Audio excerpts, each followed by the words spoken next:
All right, the time being 10:06. Good morning. We will get started. I don't have my gavel today, so this is. No, I have one. I just was rushing out this morning. So first up, we have Chris from LBA. Take it away. Good morning, Chris Shea from the Legislative Budget Assistance Office. I'm here today just to kind of give you an overview of what the committee's charge is as it relates to estimating the unrestricted funds for the general fund, fish and game fund, and highway fund. And the general fund would include the education trust fund. So before you, I handed out a packet. It looks like this. I'm not going to speak to the entire thing. I'm only going to try to be up here for as little time as possible so that I can bring Lindsay and her team up so they can talk to you about the more fun and exciting things. So as you understand, you're here to do some revenue estimates. You're only doing the unrestricted revenue estimate. It's not for the entire budget. It's only those things that haven't been assigned for a particular function within the budget. So like for fish and game, you're only doing about $13 million of revenue estimates when they spend much more than that because they have several dedicated revenue streams, which the finance committee will work with and make sure that the budget is balanced. Our staff, if you turn to just inside the front page, is a listing of our staff from our office. Our office consists of 7 individuals. There's the LBA, myself, the deputy LBA, and then we have 4 budget analysts and our support person. And what we do for you is all the fiscal notes on the bills. So we review all the LSRs that come out. So far this year, we've looked at over 1,200 LSRs or redrafts to see if they need a fiscal note. And then if they do, we try to put something on there. Right now, we've got around 400 bills that we've assigned a fiscal note to. In addition to that, our staff is also responsible for doing fiscal impact statements on the rules. And we do just over 300 of those a year. Our primary charge, though, is to assist the legislative body with the development of the operating budget, the capital budget. And that's what we will mainly do this session. So I'm here for you. The rest of the staff is at the Finance Committee helping them get through that process. So I'm going to walk you through what you're going to do here and how it ties back into the budget process. Again, I'll stay at a high level and just kind of ask questions as they pop up for you. So you've started to hear from the economic briefings last week. You're going to hear from agencies this week and the next couple of weeks where they'll come in with their estimates on the revenues that they generate or collect for the state that go into the unrestricted pots. As we do that, I start to put together, if you turn to page 4 of the document, we've called it it's a worksheet, and we try to put in there all the information that the agencies provide you as it relates to their revenue estimates so you can see it in one place. If you flip to the page 5, you'll see that what we do with the DRA estimates, because they typically are the only agency that provides you a range, we try to provide a separate table with their range of their estimates. And then looking on page 6, you'll see the spreadsheet that we fill out as it relates to the General and Education Trust Fund. We give you what the 2 years ago, so you'll see fiscal 22, when this was done for the last operating budget. We had fiscal 22, what the official plan was for revenues, 25, what the official plan, or 23, what the official plan was, any adjustments that the governor might have made, and then the agency's estimates, followed by what the House Ways and Means estimates might be. So you go through that process, you'll end up doing some work sessions to determine what you agree to as the numbers for the committee. You do the same thing for the highway fund and for the fish and game fund. And I noticed that Representative Breyer isn't here today, but as many of you have probably heard, he worked for the Department of Safety before retiring, and he was the director of road tolls, which is the entity that collects all the highway funds. So you've got an expert on your committee to talk about that when it comes time.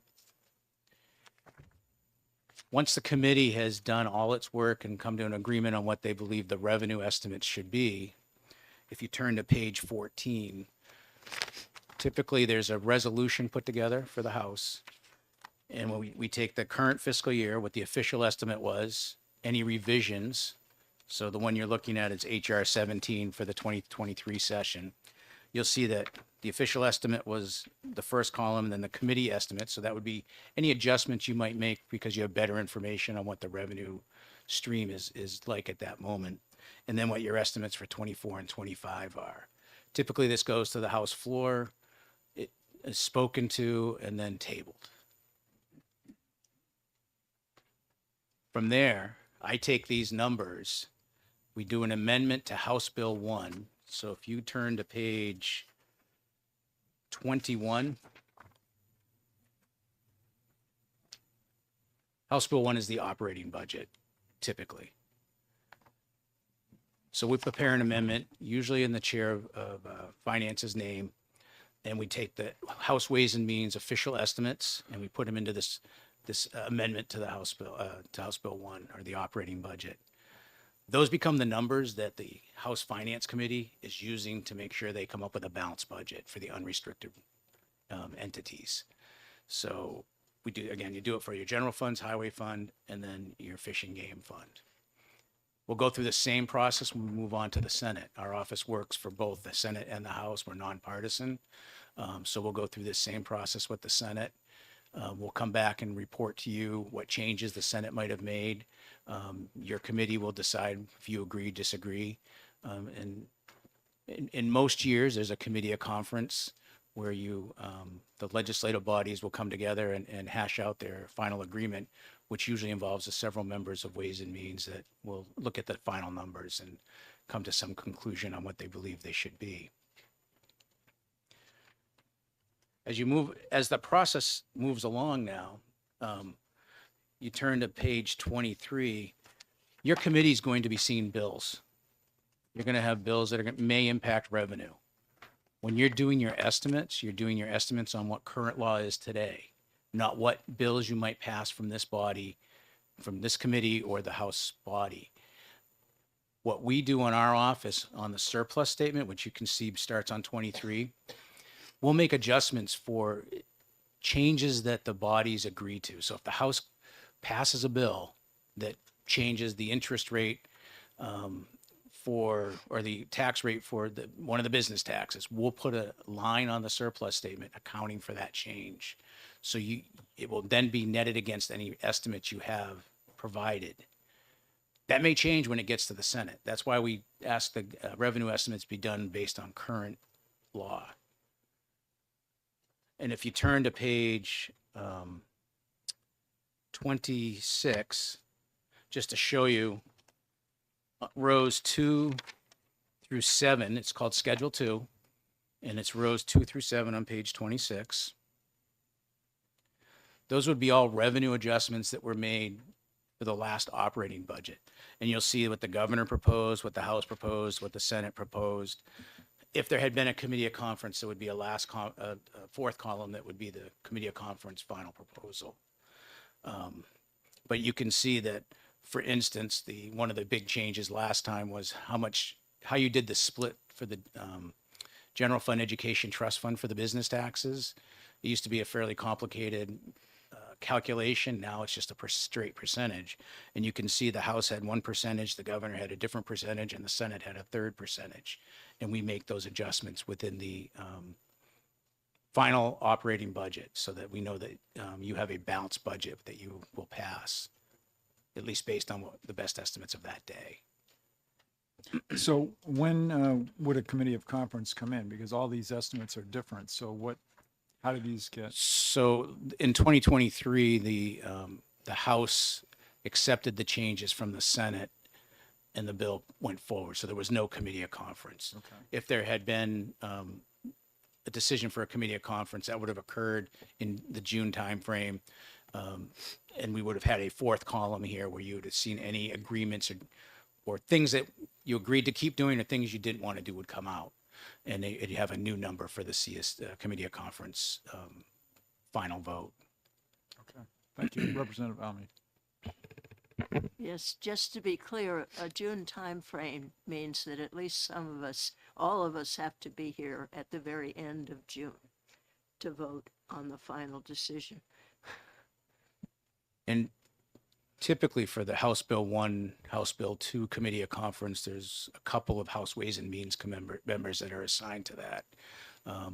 It varies from time to time, but my experience has been that the Ways and Means members from both the House and the Senate will typically take a moment and discuss the estimates and may come back to the Committee of Conference with suggestions on what they can agree to or not agree to between the two bodies. No guarantee that's going to happen this time because that's up to leaderships of both sides to determine how they want to go forward with a Committee of Conference. Any other But I questions? just, more importantly, the piece that I want you to take away from that is, as you work on bills, if you pass those from the House to the Senate, we will take care of that on the surplus statement. We'll account for that additional revenue or the reduction of revenue, depending on what the bill's doing. So when you're doing your revenue estimates in the next couple of weeks, it's again, just on current law, not on the bills you may be working on at that same time. Any other questions? Are we good? Everything's crystal clear. Good. All right, So continue. if you please. skip to page 36. So you wonder what happens to all this information, once it's gone through the legislative body and been signed into law by the governor. It then goes over to the Department of Administrative Services and they put together the revenue plan. And the revenue plan basically takes the total number of revenue for the year and tries to allocate it by month. It's an estimated allocation. It's based on typically on percentages of prior years, or maybe a new known issue that the agency knows that we got to collect money in this month more so than we did in other months due to some change in law. So the monthly revenue plan just gives you a sense of how we're doing, how we're trending. So this is the official estimate. This is what is bound by law. It doesn't change. So even if in the second year of the session you pass bills that have an impact on revenue, it won't change the official plan. They'll make a note of it as they collect the revenue and the revenue focus potentially. And that would be the next thing you would look at on page 40. And I think that your very first meeting, I think Representative Janigian mentioned the revenue focus. So that is the document that the Department of Administrative Services issues at the end of every month. That tells you how you did on a monthly basis. So what you were anticipated to collect for each of the revenue sources, the unrestricted revenue for the general fund, the education trust fund, as well as the highway fund and fish and game fund. But the front page typically focuses on the general fund education trust fund. It's for the current month. On the right-hand side, there's a column that will have little narratives. Those are the agencies. We'll work with administrative services to comment on what might have happened in that month. Why did we get so much more revenue than usual? Or why was it less? Or why does it go in this bucket and not that bucket? As you flip to page 42, you'll see that's the year to date. So it's the same idea, but it's what you've collected year to date. You can see, through, in this instance, it's through December 2025. You can see how much you've collected for the general fund, how much you've collected for the education trust fund, and how that compares to what your plans were for each of those. And if you were to go down to the total receipts line, you'll see that the general fund, which is the first column, is $12.6 million ahead of plan through December. You go to the middle column, which is the education trust fund, you'll see that the education trust fund is $53.8 million below plan. And then when you get to the total, the two of those net out, and you'll see that you're $41.2 million below plan overall. I think Mike Kane came and spoke to you from our office the other day, and he suggested that point in time, if we were to close the year out, we would be about $25 million in the hole of general funds. So based on appropriations and other activities that have occurred, your revenues are not as strong as they were originally anticipated to be. But there may be different reasons for that depending on what you look at.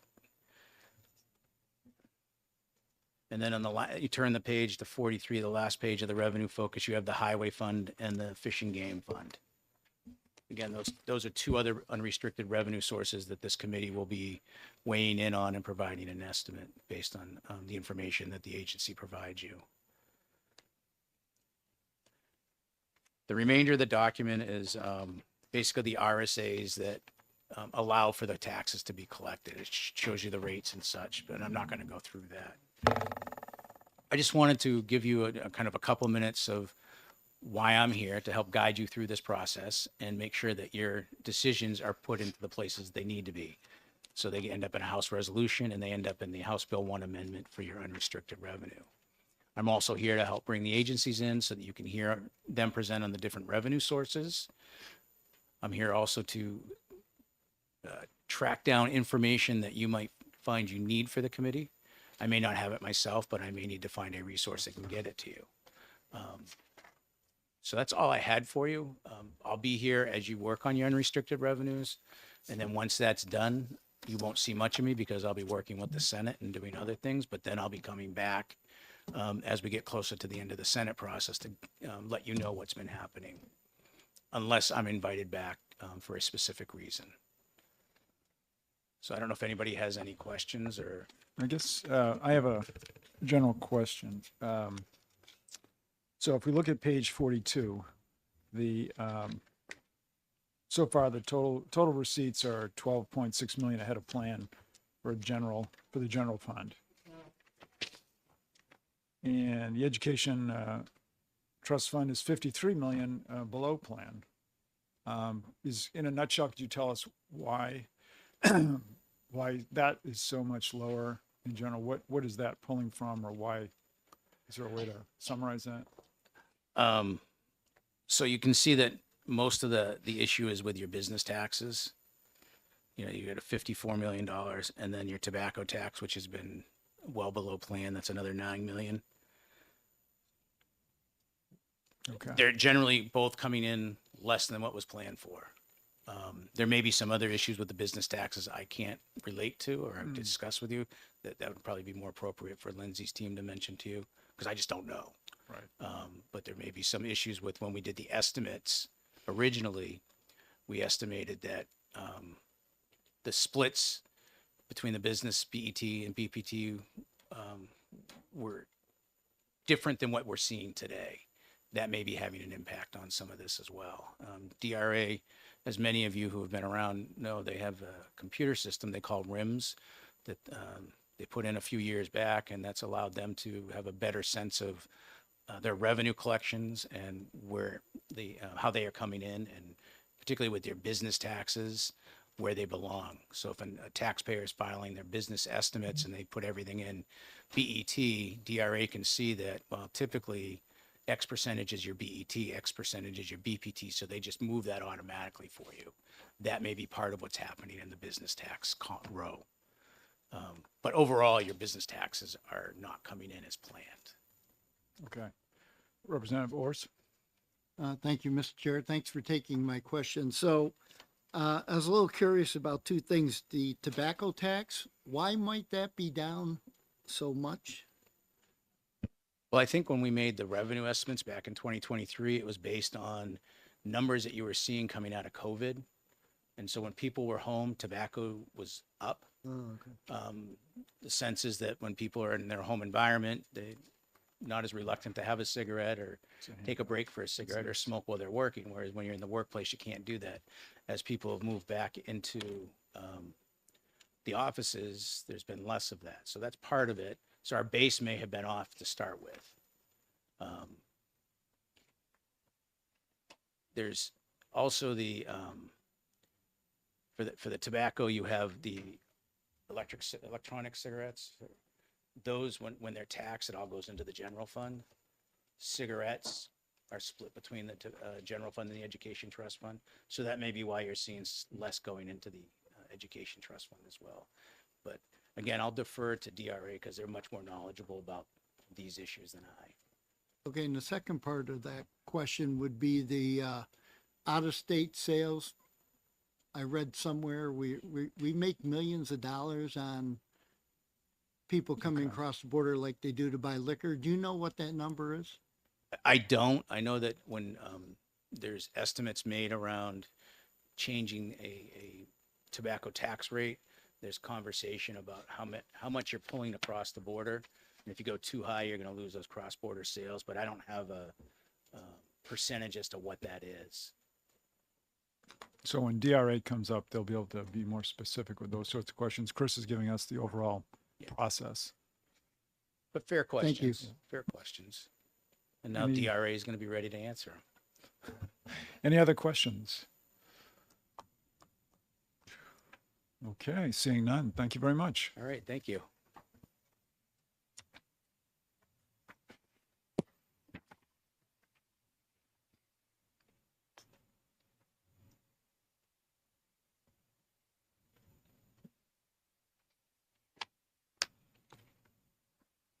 Well, next, we will invite DRA up.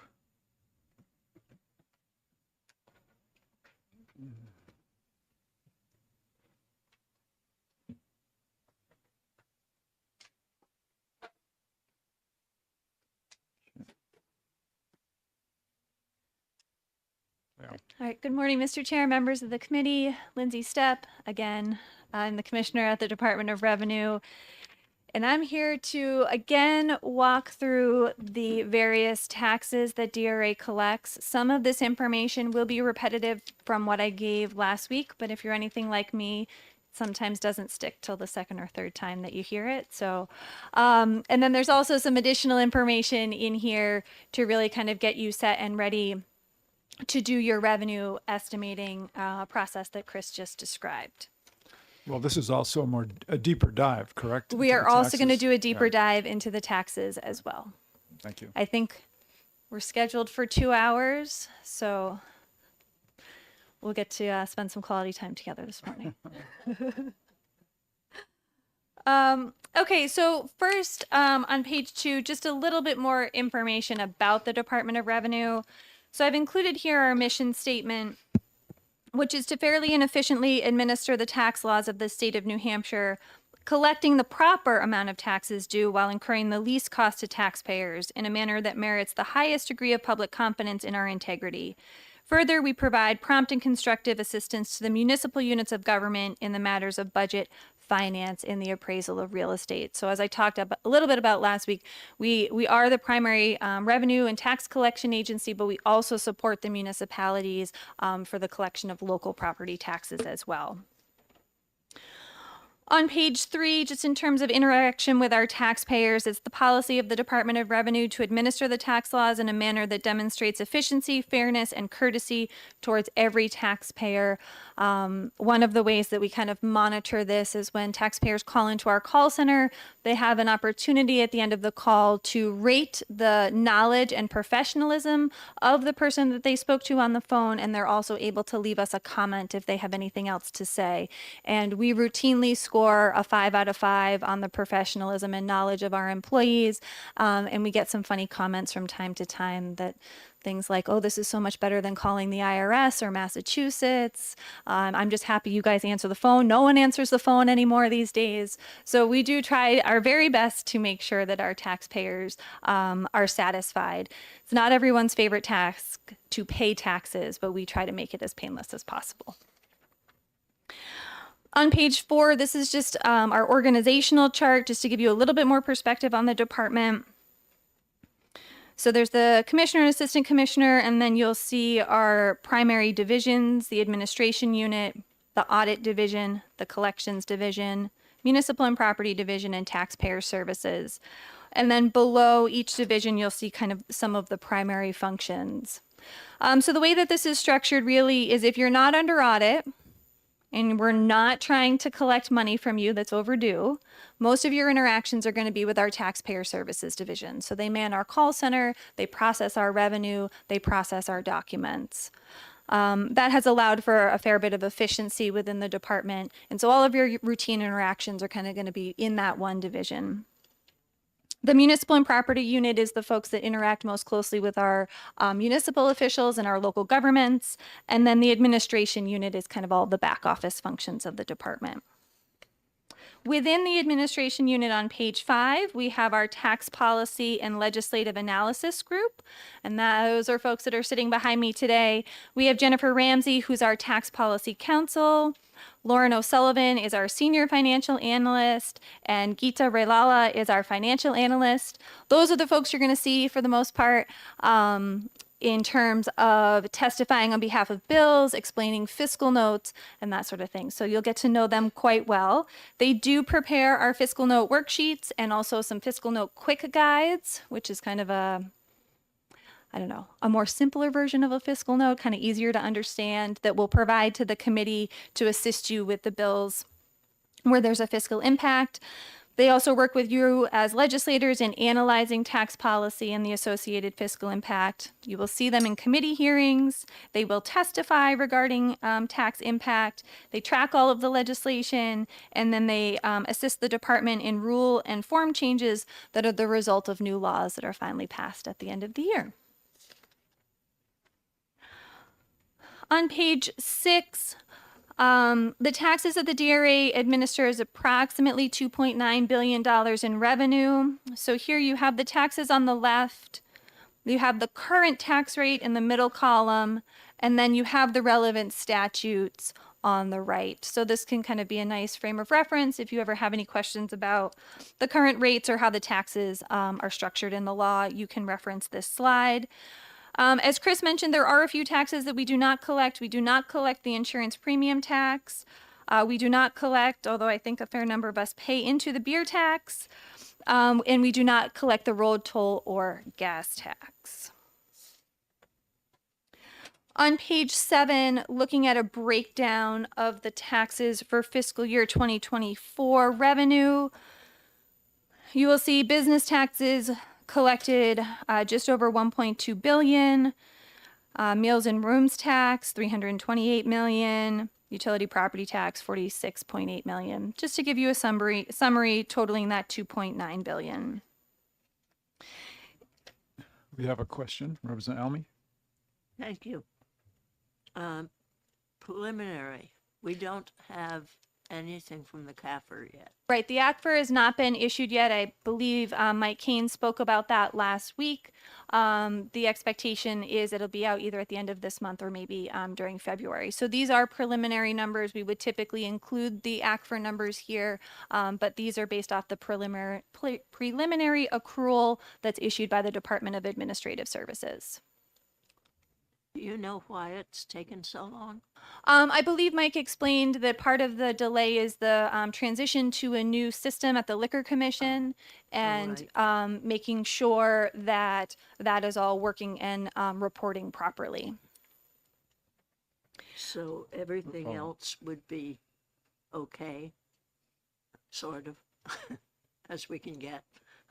Right. So I don't expect there to be significant variation between these preliminary numbers and the actual ACFR when it's issued with respect to any of the taxes that DRA collects. There's usually only minor adjustments.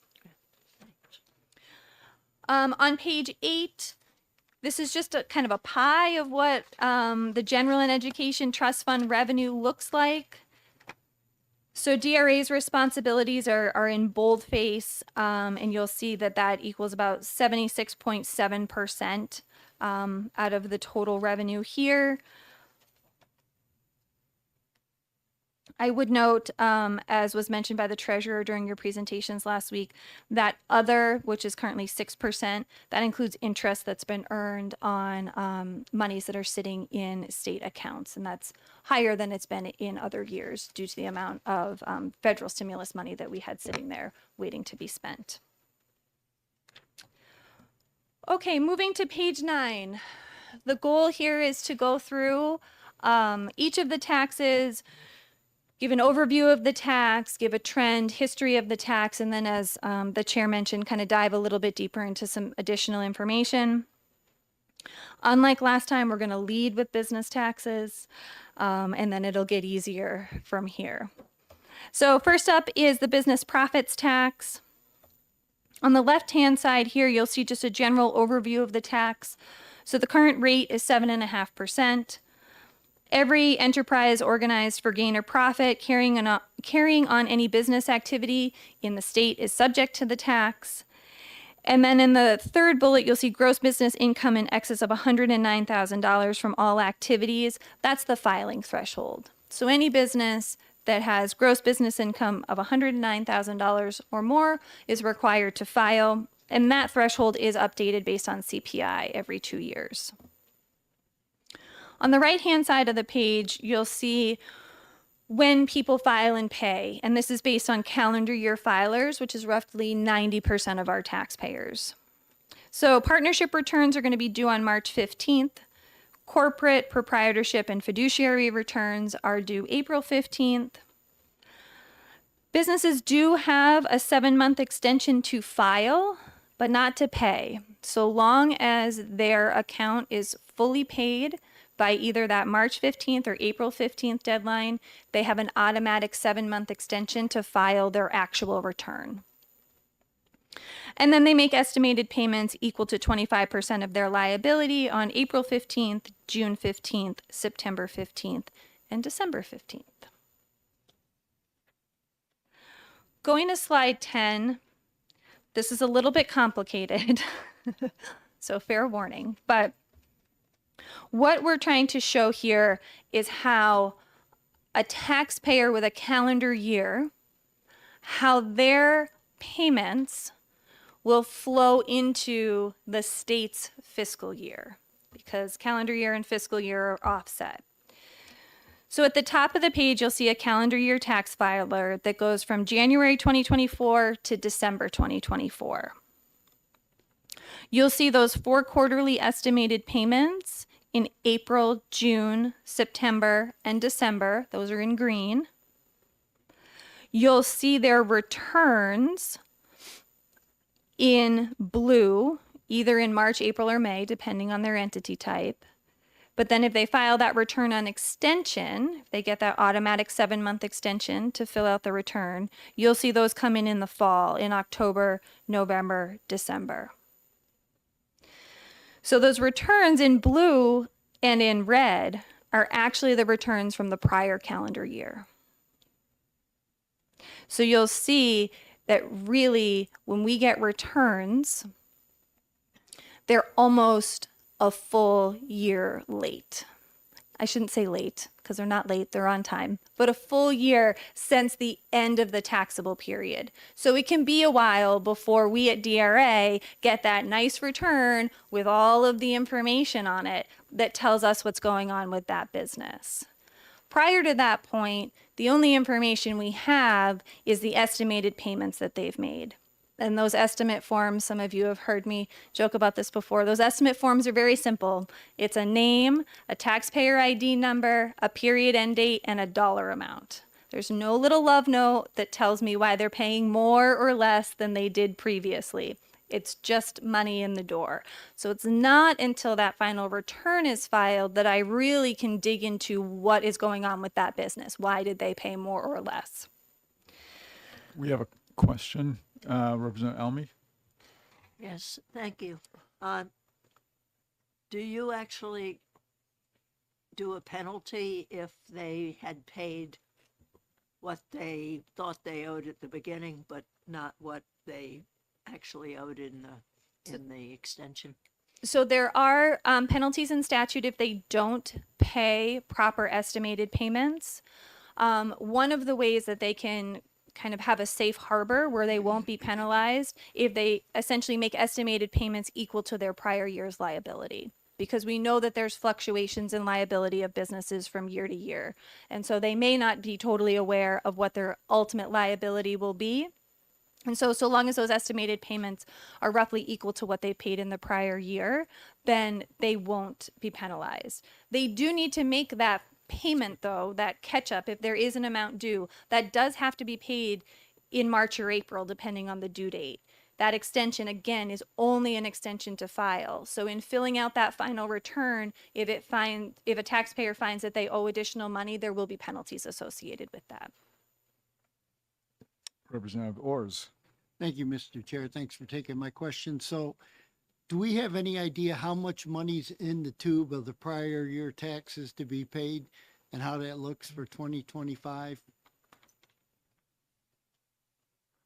Not necessarily. What we're seeing, and we'll talk about this in a little bit, what we're seeing is really a decline in estimated payments as businesses are somewhat changing their behavior and how they're sending estimates to us.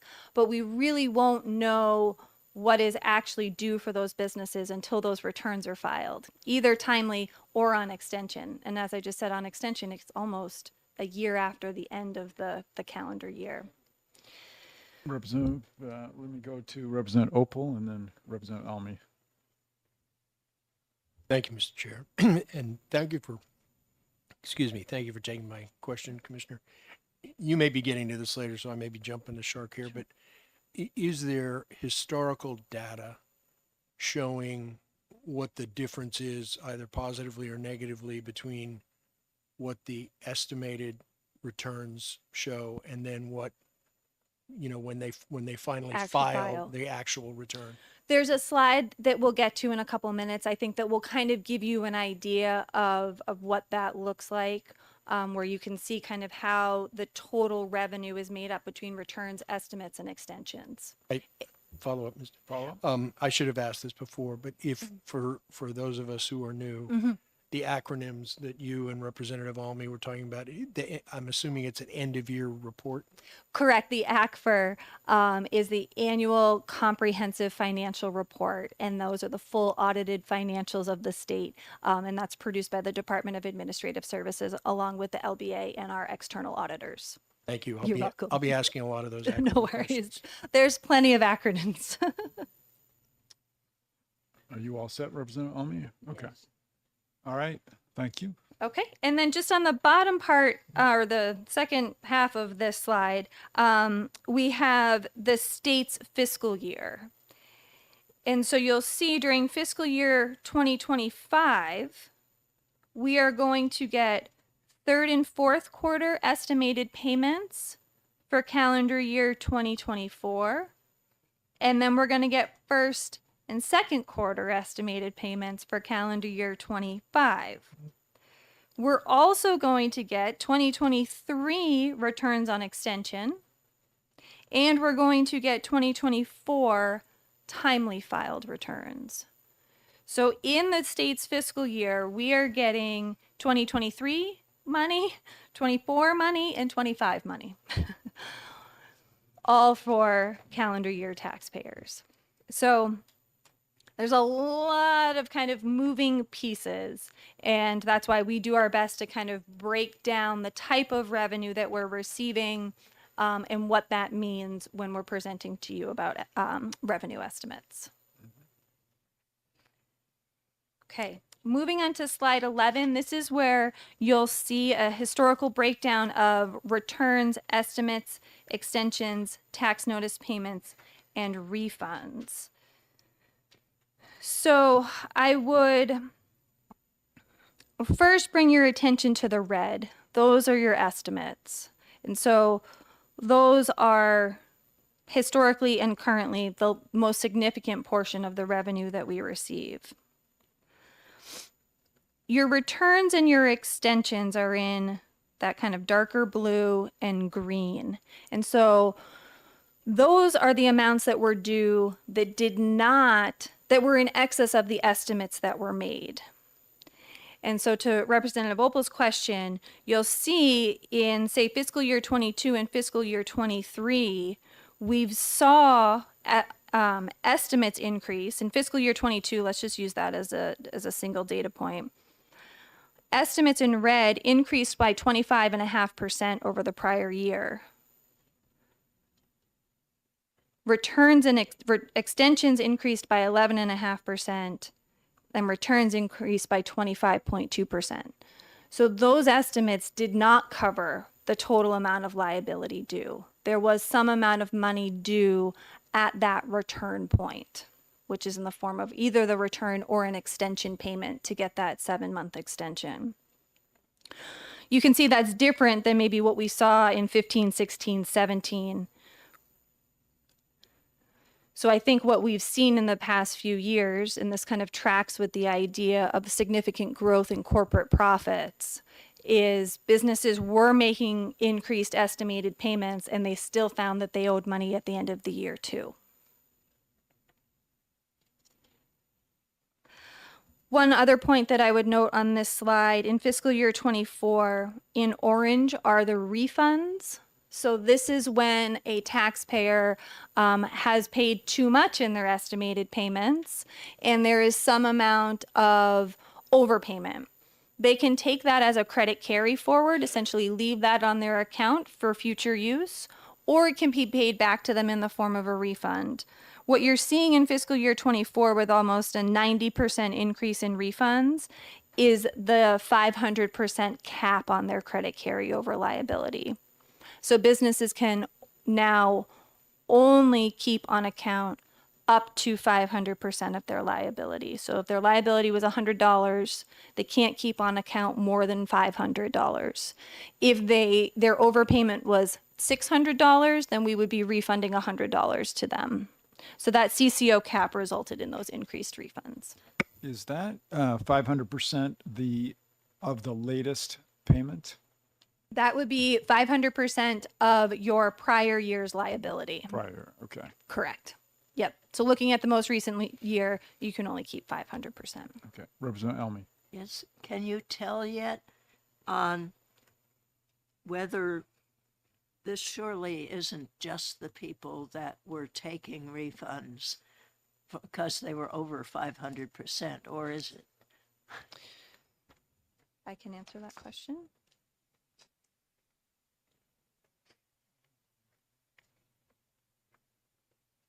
Because I was assuming that part of this was people taking refunds earlier, since we were telling them they had refunds in that extent and they hadn't been thinking about it.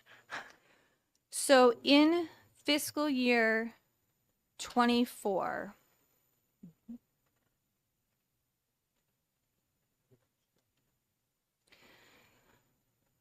we have, hold on, I just want to make sure I say this right.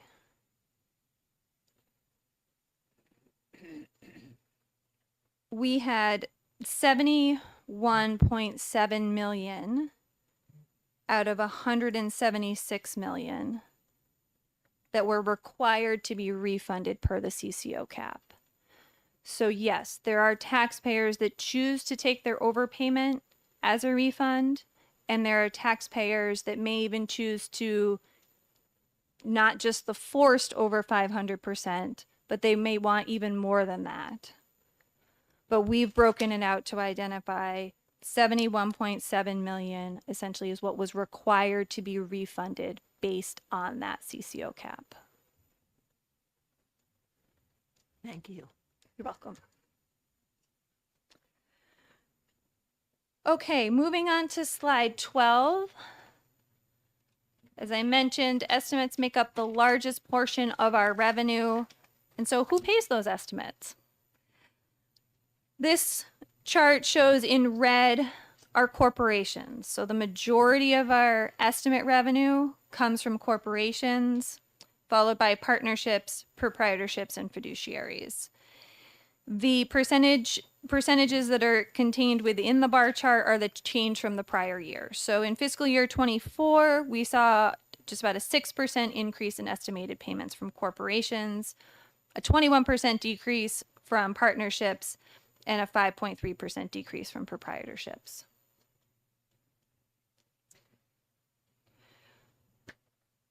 On slide 13, this is just kind of another way to look at this. For BPT taxpayers, about 2.7% of our filers pay 84.1% of the tax.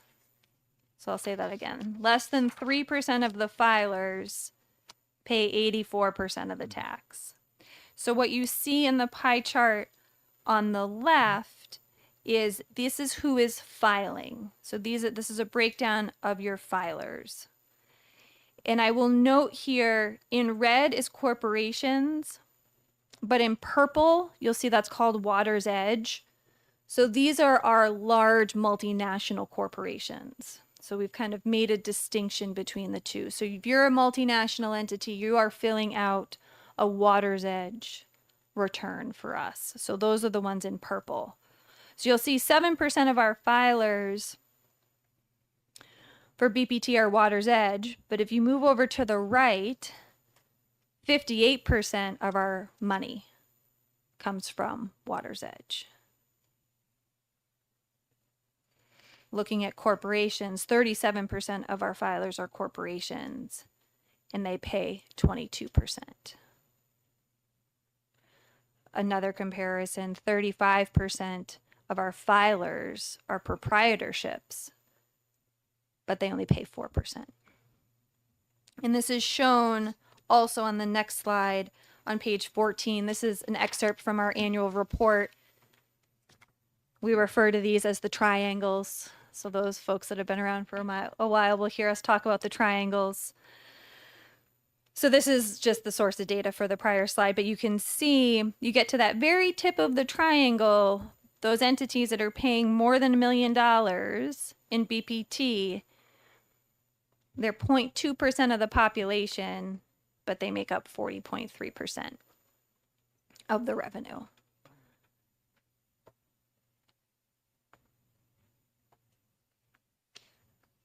Any questions on BPT? Representative Elmy. Is this 84% on increasing over time? I don't remember it being quite that vivid. Say, relative to 5 years ago. I have a year. I can do the prior year pretty quickly. So what you have in front of you is for tax year 22. Again, because of that delayed, tax year 22 is the most recently fully complete tax year for us. If you look at tax year 21, you're going to be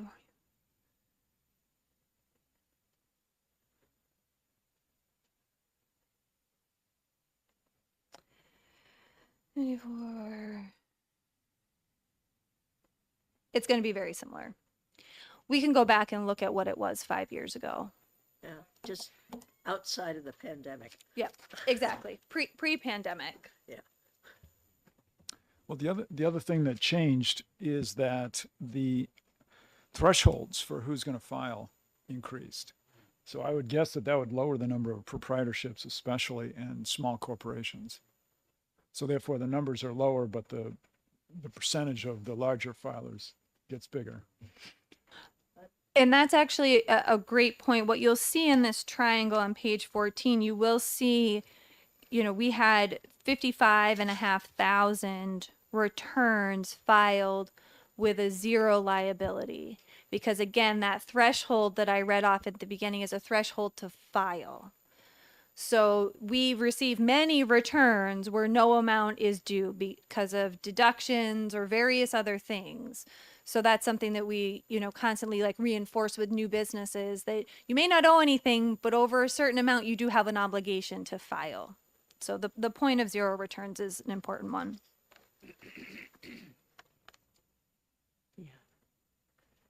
Does that answer your question? It sort of complicates it. Okay. Would you like to ask your question? I'm trying to figure out if there's any way to analyze those two separately, but Really, Yes. the increase in the threshold should just decrease the amount of zero returns that we Exactly. receive. that's what That's we expected. that's kind of the balance, right? And that's why those thresholds hadn't been increased in quite some time. And so when the legislature decided to increase the thresholds, they also decided to put in that that's right. adjustment every 2 years based on CPI, so that we can kind of inflation adjust those thresholds so that we're not, Yeah. you know, causing people to file when that's not really the intention. So now we automatically update those thresholds. Actually, an interesting follow up to that would be, when did that increase go into effect? Was it 2023? It's recent. Yeah, I feel like it was 2023. So the most recent threshold of 109,000 is going to be the current one for taxable periods beginning 1/1/25. So we would have updated that for 1/1/23. Wait a minute, say that again. So, So we do it every 2 years. So the So 109,000, But start. but the 2023 is affected by that higher threshold. correct. Okay. So, okay. Yeah. So the threshold will really just impact the number of zero filers. Your original question of kind of what does the tip of that triangle look like? Yeah, We can look at that going back to kind of Okay. pre-pandemic good. to better understand. I'd like to point out to people also that the BET, we fixed that threshold issue in 2011. Representative Ullery suggested that we ought to do the latest one, remembering what we'd done a long time before. Thank you. Okay. We're good on business profits taxes. As good as we're going to be. There you go. You weren't listening. Okay.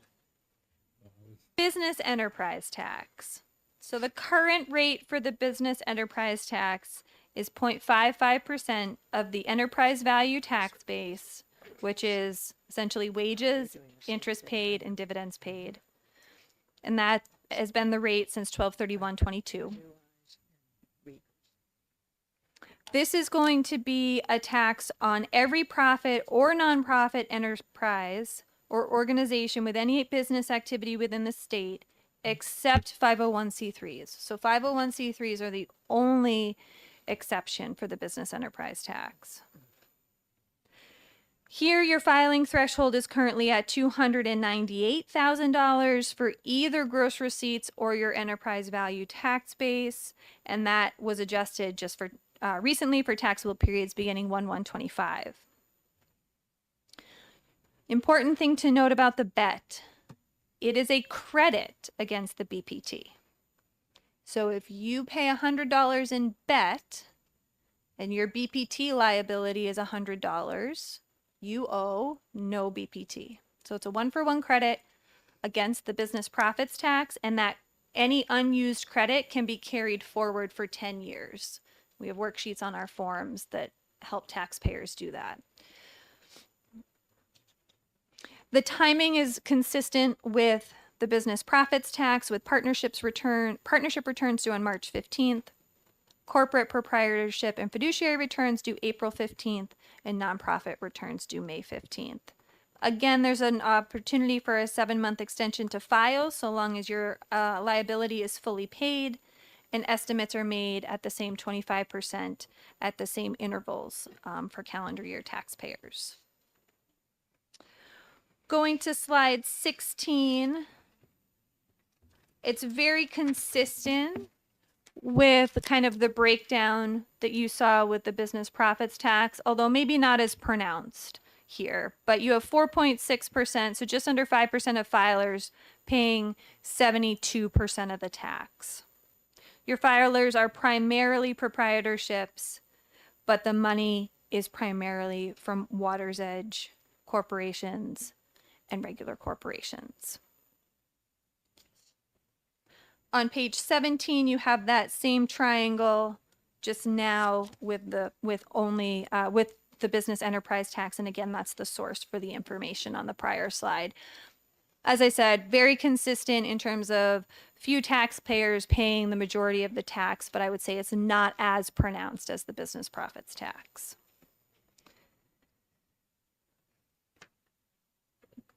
Going to page 18, you'll see kind of the 10-year trend when you put BET and BPT together. And as Chris mentioned, what we'll do for revenue estimating is you folks will estimate business taxes as a whole, and then we'll work with the LBA to split that between BET and BPT based on what we're seeing for most recent filings coming in from taxpayers. And then once it's split between BET and BPT, it'll do the statutory split into the general fund and the education trust fund. So you don't need to worry about estimating one versus the other, especially where they interact so much with the BET being a credit against the BPT. We'll just talk about business taxes as a whole.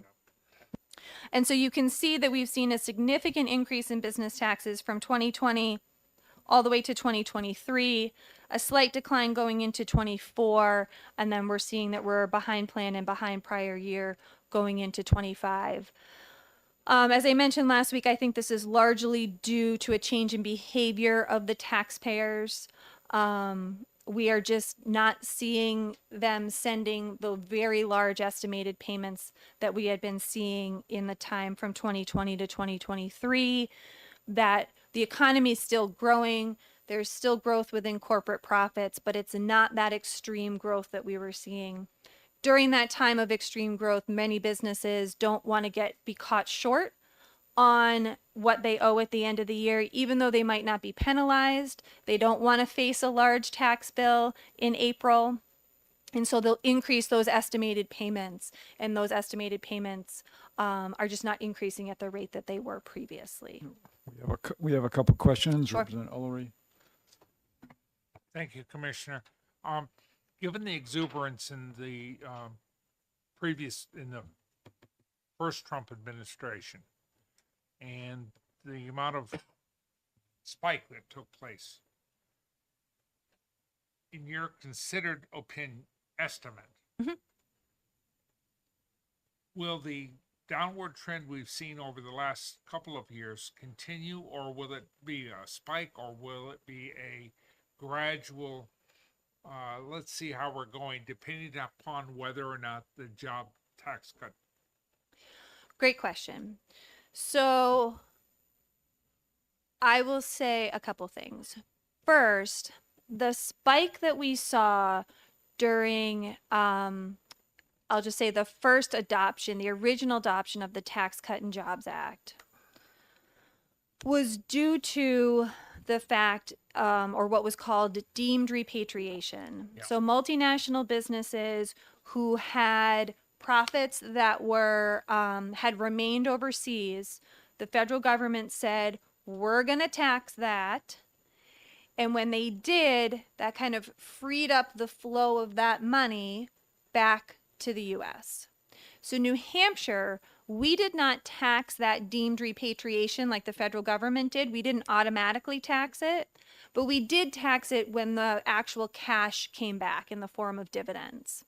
So that's one place that we saw a significant increase in revenue resulting from the Tax Cut and Jobs Act. So when those dividends were actually paid back and there was no federal liability at that point because they had already paid the tax on it, freed up the cash to move back domestically, we taxed those dividends. And so that's a way that we saw an increase in revenue from the Tax Cut and Jobs Act. The second part of your question about what's going to happen now is I mentioned this last week too, but New Hampshire is what's known as a static conformity state. So we are currently tied to the TCJA. We are currently tied to the Tax Cut and Jobs Act. So in New Hampshire, we're not necessarily concerned about some of these expiring provisions because our code is the Tax Cut and Jobs Act. But if those expiring provisions are unexpired, extended, put in permanently, etc., to the extent that that generates corporate profits, if that is viewed positively by the business community and that allows for their profits to grow, we would then see an increase in our revenue here in New Hampshire as a result. So anytime corporate profits grow, that's a good thing. But we're not necessarily directly tied to Because whether or not the TCJA is extended. So that's because we're not, we have the delay. we have the static conformity. We're not a rolling conformity state where we just automatically pick up the changes at the federal level. So to answer your question, I don't think we'll see the spike that we did under the first TCJA because that was somewhat unique to that deemed repatriation. And that's already happened. You can't really do it again. Why And not? second, any extension of the Tax Cut and Jobs Act to the extent that that generates corporate profits would benefit us as it flows down to the state level. Follow up? Helpful? No, No no, follow-up? she just Okay. said, thank you very much. All right, Representative Opal. Yeah, I'm sorry. I spent a few years at the Pentagon and got a little confused with fiscal year versus budget year Yes. versus. So I just want to make sure I understand. We have essentially 3 terms now. We have a calendar year, we have a state fiscal year, July 1 to June 30. Correct. And then we have in these documents, the tax year. And I'm trying to understand, is the tax year based on New Hampshire's fiscal year or the question. entity's tax Great year, question. or how does that work? Correct. It's the entity's tax year. And so for 90% of our taxpayers, that calendar year and tax year are going to be the same. But for that remaining 10% who might be on a fiscal year, who might follow the federal fiscal year, if they're a defense contractor, et cetera, then we're going to look to, so when we say tax year 22, it's going to be the tax year that began in 22. So for most, the calendar year and the tax year are one and the same. But if they don't file on a calendar year basis, then we look to the tax year. Representative Almy. Thank you. So let me make sure I totally understand this. On when we were taxing on returned dividends, Mhm. on we were not taxing them in the interest and dividends area. We were taxing them as corporate profits. Well, so we're taxing the foreign dividend. So you have say a U.S. parent and a foreign sub in Ireland, and there was some amount of retained profits in Ireland over some period of time. When they pay that dividend back, they say, okay, parent, I'm going to give you $100. That is taxable for BPT purposes. It's a foreign dividend that's taxable. If the parent then takes that $100 and distributes it out in the form of dividends to shareholders, then that would get taxed under IND. Except it wouldn't. Well, Now, Not anymore. At the time it did. yes, that's Um, why I wanted to know. Right. So it's the sub to the parent dividend is going to be taxed under the BPT, and then the distribution or dividend out to shareholders, it would be taxed under the IND, pending all the IND thresholds, et cetera, et cetera. Okay. Okay. Okay. One last slide on business taxes, just to be thorough. So there's a few recent business tax changes that I just wanted to highlight. Let's skip the first 2 for a second.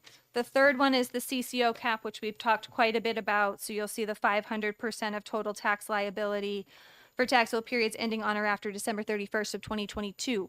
That will decrease to 250% and then down to 100%, but those dates have been kicked out to 12/31/29 and 12/31/31. So we don't need to worry about it at this point.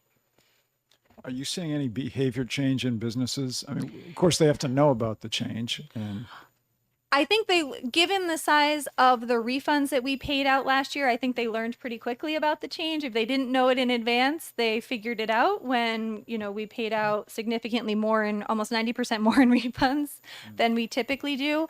And that could also be a part of the reduced estimated payments that we're seeing and the reduced revenue that we're seeing is the change in behavior. They don't want to leave as much on account because they're going to have to end up getting it back. The last bullet just notes the most recent change to the BPT from 7.6% to 7.5% for 12/31/23. The first 2 bullets I'll just mention briefly. These are changes to apportionment. And so apportionment matters when you operate in multiple states. How do you take your pie of profit and split it up? So let's just say you operate only in New England and you have $100 in profit. Well, how much of that profit is Maine, New Hampshire, or Massachusetts? Apportionment statutes is how you divide up that profit. And so New Hampshire made a couple of changes recently, one for 12/31/21 and then one for 12/31/22. So on 12/31/21, we went to what's called market-based sourcing. And so this is only for the apportionment of services. So if you're an accountant, if you're a lawyer, you're providing services. Market-based sourcing looks to the customer of that service. So if your $100 pie, if half of your customers are in Massachusetts, then $50 is going to go to Massachusetts. Prior to market-based sourcing, we looked at where that service was performed. And so if you were a New Hampshire accountant and you did all your work in New Hampshire, but you had clients in Maine, New Hampshire, and Massachusetts, we said, we don't care where your clients are. If you're performing the service here, you're going to allocate that profit here. So this shifted to say, where is the customer? So that's the first change. The second change was how for when you look at a business who has payroll, property, and sales, that's really ultimately how we're going to distribute your pie. We used to look at all three factors. We looked, where's your payroll, where are your people, where's your property, and then where are your sales. For 12/31/22, now we only look at sales. So we're only looking to where, again, similar to market-based sourcing, where is the ultimate customer and where is your sale?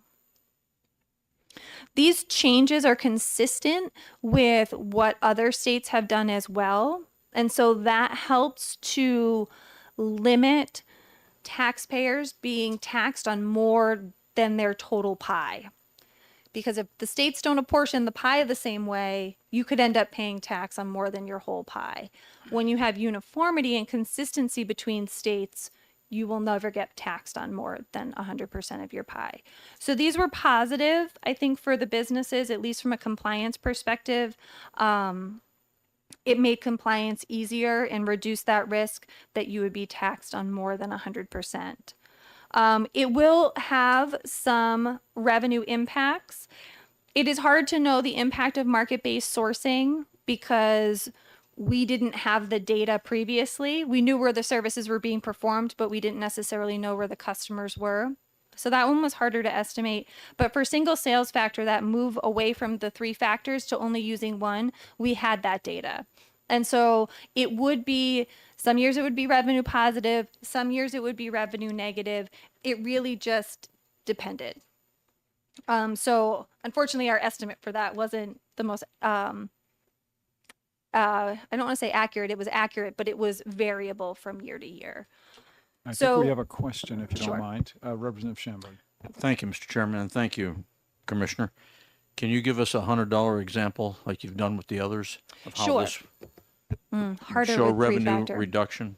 So with the three-factor apportionment, we're now, if you had employees, I'll go back, okay, I'll do the $100 example. If you had $25 of payroll in New Hampshire and 25% of your property was in New Hampshire and 50% of your sales were in New Hampshire, that's how we would apportion it under the three-factor.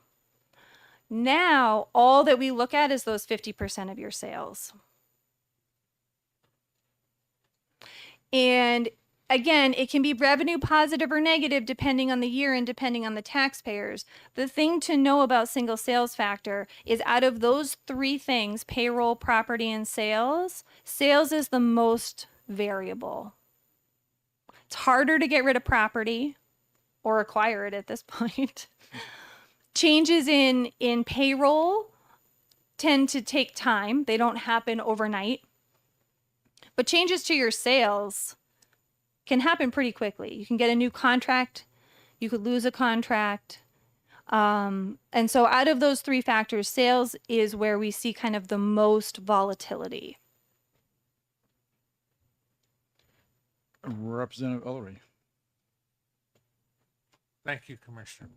I remember back in 2021 when we put in this was due to a particularly large distributing company in New Hampshire Yes. being taxed for the same sales Yes. twice. Correct. I guess in New Hampshire and in Maine, Correct. lesser degree in Massachusetts. That makes sense. But I'm thinking about a service-only corporation, like somebody on Elm Street in Manchester, one of the towers. Also has offices in Boston and in London. Mhm. How does that work, if you could give us an example? So under market-based sourcing, we're just going to look to where the customer is. So that complies, follow-up, thank you, sir. Remember, ask for a follow-up. Yeah. So, I hate that word. So, therefore, the taxation policy using this market-based sourcing comports with equitable and proportionate because it's equitable for the sales and activity that takes place within the state. And that also comports with the general IRS regulation of where the activity takes place. Correct. Is that correct? Correct. Thank you. Market-based sourcing, as I said, market-based sourcing and single sales factor apportionment are used widely across states. Thank you. Thank you very much. You're welcome. Yes, Representative Elberger. Thank you, Mr. Chairman. Thank you, Commissioner. Just let me try to wrap my head around this. My sister and I inherited a investment person from my parents who got this person when they lived in Florida. They still are in the company is still in Florida. I live here, Yep. and my sister lives in Georgia. Yep. So based on this system, the company would be paying taxes for the services they provide to me here in Georgia, in New Hampshire, and my sister in Georgia, but not for anything in terms of us in Florida. Correct. And similarly, when we got someone else doing some tax stuff for us here in New Hampshire and lived in Massachusetts, that company would now only be paying for taxes in Massachusetts when we were there, but not because they were here. Correct. Thank Yep. you. We're gonna look to the customer. Thank you. It's more complicated than that. I don't mean to make it sound really simple because apportionment is one of the most complex things that we do. But it just all comes down to how do you divide up that pie? Where does the profit go? Where does it get taxed? Representative Elmy. Thank you. So, in my city, we have Novo Nordisk, which is from Denmark, I believe it is. Norway? I can't remember. And anything that they basically are selling for the American market. So that's one thing. But we also have the largest laser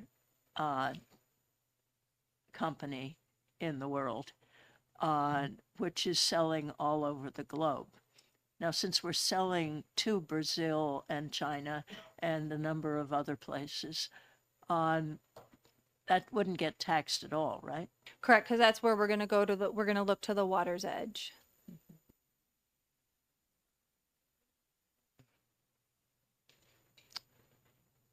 Okay. Good? Okay. On to meals and rooms or meals and rentals, however you want to refer to it. We call it M&R. So M&R is an 8.5% tax on meals, rooms, and motor vehicle rentals. The tax is paid by the consumer, so you pay it on your bill when you go out to eat, and collected by the operator. That's remitted to us on your behalf from the operator. For doing that work, they get to retain 3% of the taxes that they collect, so long as they meet requirements in terms of filing and paying the state on a timely basis. The operators file on a monthly basis, 15th day of the month, every month. They do that via electronic filing. It's the easiest for most of them. And a paper return is not required. So it's pretty easy. They can use our Granite Tax Connect portal and make their monthly payments to us. On page 21, there are 2 transfers that come out of M&R. So 2 amounts every month that come out of the gross M&R revenue that we collect. The first is the school building aid debt service. And in fiscal year 25, that's just about 6.6 million. We divide that up across the various months. You will see that's down from a high of almost 14.5 million back in 2012. And we have 5 more years to go on this building aid debt service. The other transfer that comes out on a monthly basis is the Municipal Revenue Fund. So beginning in fiscal year 2022, 30% of net M&R from the most recently completed fiscal year is distributed to cities and towns. So that started as 100.1 million in 22, 121 million in 23, 130.9 in 24, and up to 136.6 in 25. This is a replacement for a historic provision in statute, which actually was going to distribute 40% of net M&R revenue, but that was routinely capped. And so you'll see there's a history down there from 2013 to 2021. You see it was capped at 58.8 million, then it went up to 63.8, then it went to 68.8. And so there was a change in the statute for fiscal year 22 that reduced the amount that is going to go to cities and towns from 40% to 30%, but essentially removed that cap. And that money goes on a monthly basis into a dedicated fund. So that comes out every month. But when you're comparing fiscal year 21 to 22 revenue, you just need to know that there's $100 million that came out and went into a dedicated fund. So it's not really a one-for-one comparison. On page 22, and we talked about this a little bit last week, this is just the breakdown between meals, rooms, and motor vehicles. So you'll see for 2020 to 2024, on average, 80% of the revenue is from meals, 18% from rooms, and then 2% from motor vehicles. And I will note that motor vehicle rentals are only motor vehicle rentals. This doesn't include snowmobiles, ATVs, boats, anything like that. It's really just the motor vehicles that you're renting at a car rental, car agent. On page 23, this includes a breakdown of tax components by county. So first at the top, you will see how M&R kind of breaks down by county. And you'll see that the largest counties are Rockingham, Hillsborough, and Merrimack. At the bottom chart, what you'll see is for each county, how the revenue breaks down between meals, rooms, and motor vehicles. So on the left-hand side, you'll see Stratford and Rockingham. Stratford is 92% of the revenue is from meals. For Rockingham, it's 89%. Going to the other end, to Carroll and Coos, meals are only 66% and 54%, but they have the highest rooms at 34% and 46%. The other thing to note is Hillsborough, you'll see by far, has the largest motor vehicle rentals, and those are the car rentals at the airport. The one thing I'll note before I take questions on this is over the years, there's been a lot of requests if we can break down M&R revenue by town. And part of that, I think, is driven from that 30% that goes back to cities and towns. That goes back based on population. Some folks have wondered whether that should be returned based on the amount of M&R revenue that's generated in each town. And long story short, we cannot provide the M&R data by town for a couple of reasons. One, we allow for consolidated filing. So if you own a number of Dunkin' Donuts franchises across the state, or you own a restaurant or a hotel that has multiple locations. You have to have a license for every location, but we allow you to pick one of those licenses and file everything together. Also, for some of our large online travel companies that rent out a lot of rooms or a lot of short-term rentals, they have a license for all of their locations across the state, but that license typically has one address on it because they're going to be a consolidated filer. The other reason is we get into cities and towns that maybe have only 2 restaurants. And if we disclosed that information for that town and you knew what you were paying because you owned one of those restaurants, suddenly you know exactly how much your competitor is making. So we cannot break M&R down by town. The county level is kind of as far down as we'll go, but I will note, that these numbers do have consolidated filings in it. So they are probably a little bit skewed to that extent, but it's not as skewed as it would be if we went down to the municipal level.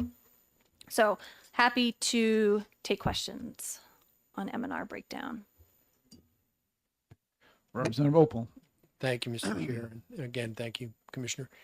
Just for clarification, the tax on rental cars or rental vehicles, that includes if I rent a truck from Ryder to move some furniture, that would be included in it. Yep, and they would collect that from you on your bill and remit it to us. Okay, so that's an example where if somebody had 3 or 4 Ryder franchises, one was in Correct. Nashua, one was in Manchester, and one was in Lebanon, Yep.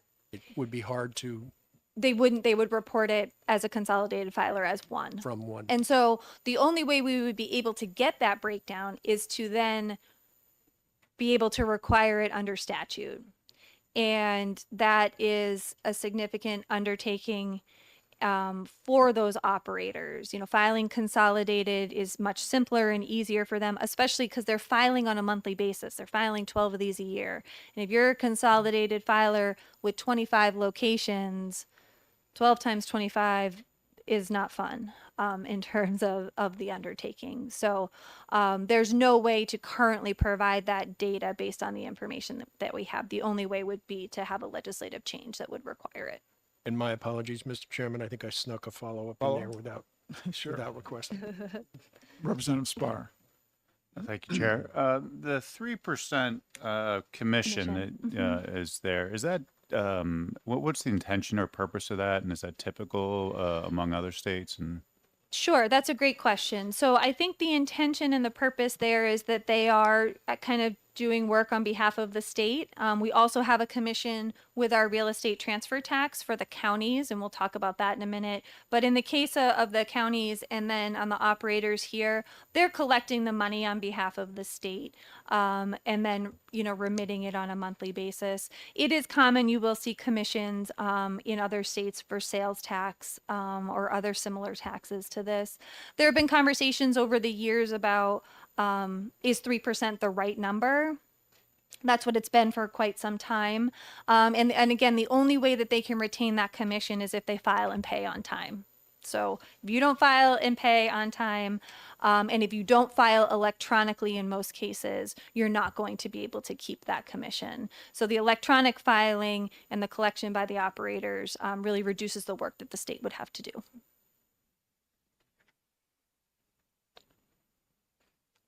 Okay. Okay. Thank you. On page 24, this is just, your 10-year trend of M&R. What you can see between fiscal year 21 and fiscal year 22 is a decline. That is the result of the municipal revenue transfer, because this is going to be just your general fund revenue.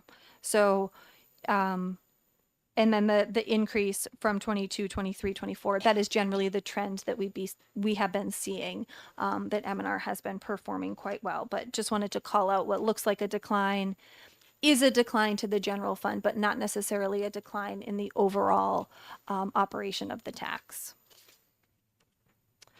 Okay. Page 25, tobacco tax. again, we talked through this a little bit last week, but we'll cover it again. Really, the tobacco tax, it's kind of three taxes in one. You have your tax on a pack of cigarettes, which is $1.78 per pack of 20, or $2.23 for 25 cigarettes, and that is taxed based on a stamp that's stuck on the bottom of the pack. There's also a tax on other tobacco products that are not e-cigarettes. This would be your loose tobacco, your chewing tobacco, etc. That is 65.03% of the wholesale sales price. And then we did have an e-cigarette tax go into effect on January 1st of 2020. And that is taxed differently based on whether it's a closed system or an open system. So a closed system would be the e-cigarette or vape that looks like a pen. Everything's contained in one. When the liquid is gone, you throw it out. And that is taxed on 30 cents per milliliter on the volume of liquid that's contained within the closed system. An open system is where you buy typically just the liquid separately, and you have a device that heats the liquid, and you don't throw that device out every time. That is taxed at 8% of the wholesale sales price of the liquid. Premium cigars are exempt from taxation. And this is a tax upon the consumer, but pre-collected and paid by the wholesaler, although there's no commission in this case. When to file and pay.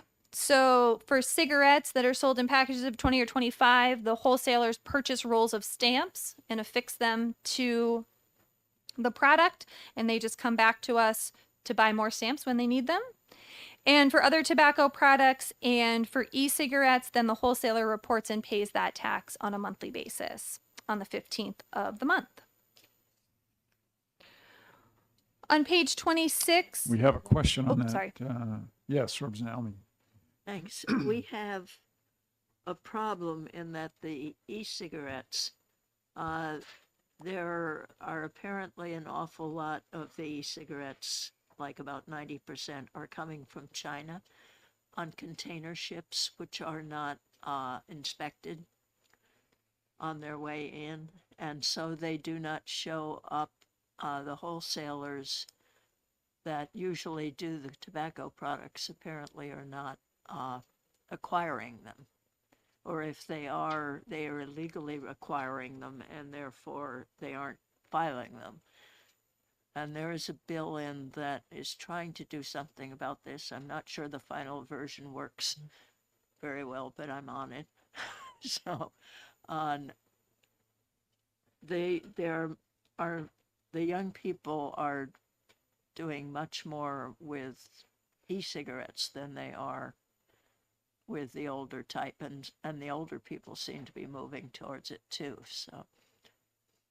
Correct. We'll talk about the breakdown between e-cigarettes and more traditional products. But if the first part of your question was getting at how does the department ensure that tax is paid, I think that might have been where you were going with that. So what we do is we go into tobacco retailers and we ask the retailer for a copy of their invoices from the wholesaler that shows that tax has been paid. If they don't have an invoice showing that tax is paid, we seize the product. We have a lot of product. And when that happens, the retailer then comes in for a hearing, and they have the opportunity to present invoices that maybe their clerk couldn't find at the time, or whatever the case may be. We schedule a hearing, they come in, they're allowed to present us with evidence to show that the tax was in fact paid, and if they can't, then it's considered contraband, it's seized, and we go through the process of attempting to destroy it. So we go into tobacco retailers and do tobacco retail checks on a weekly basis. And when we find product that we don't believe is taxed, we take it. 1 second. How long do you hold it until it's destroyed?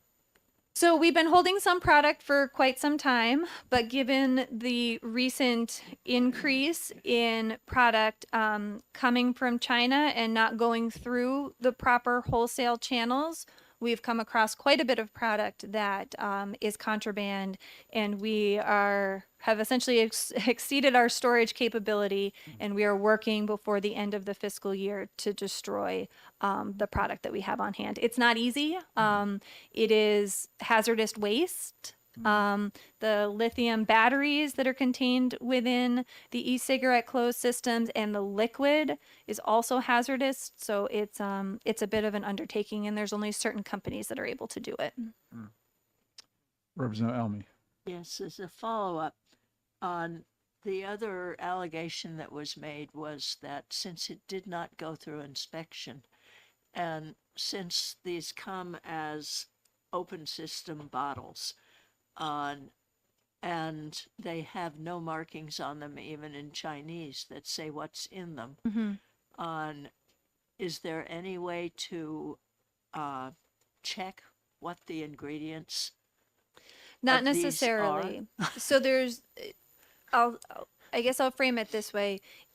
These products can be contraband for one of two reasons in my mind. One is they're contraband from the tax perspective, in that the tax has not been paid. They also can be considered contraband because they're not on the FDA approved list of e-cigarette products. So I'm not in charge of enforcing the FDA approved e-cigarette products. I'm only looking at it from the tax perspective. But you're correct that there's really two risks there in terms of these products. They may not have the tax properly paid, and they may not have passed the FDA's requirement for sale of these products. Does the FDA get it all first? So it all goes through the FDA first? No. No. Some of it comes directly to New Hampshire. Yep. Okay. Yep. Okay. Yep. So Representative- some of these retailers can purchase product directly from China. And that's some of what we've seen. And so if it hasn't gone through a licensed wholesaler, then it doesn't have the proper tax paid on it, and is also probably contraband from the FDA's point of view as well. Okay, Representative, is that a follow-up? Just a final follow-up. If I or others put in a bill next year to test some of this stuff before it's destroyed, would we be able to do that, or is this totally in the realm of FDA, which hasn't been moving very quickly on this stuff? I don't know. I mean, I don't know the answer to that directly. We, like I said, we have the contraband from the tax perspective, and the FDA doesn't necessarily know what we have. Because it's contraband for tax purposes, and it was not seized as contraband under the FDA.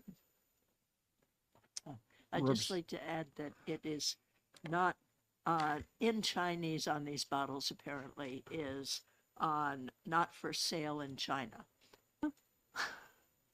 There's probably questionable ingredients. Maybe. Okay, we have a lot of questions. Representative Ullery. Very good.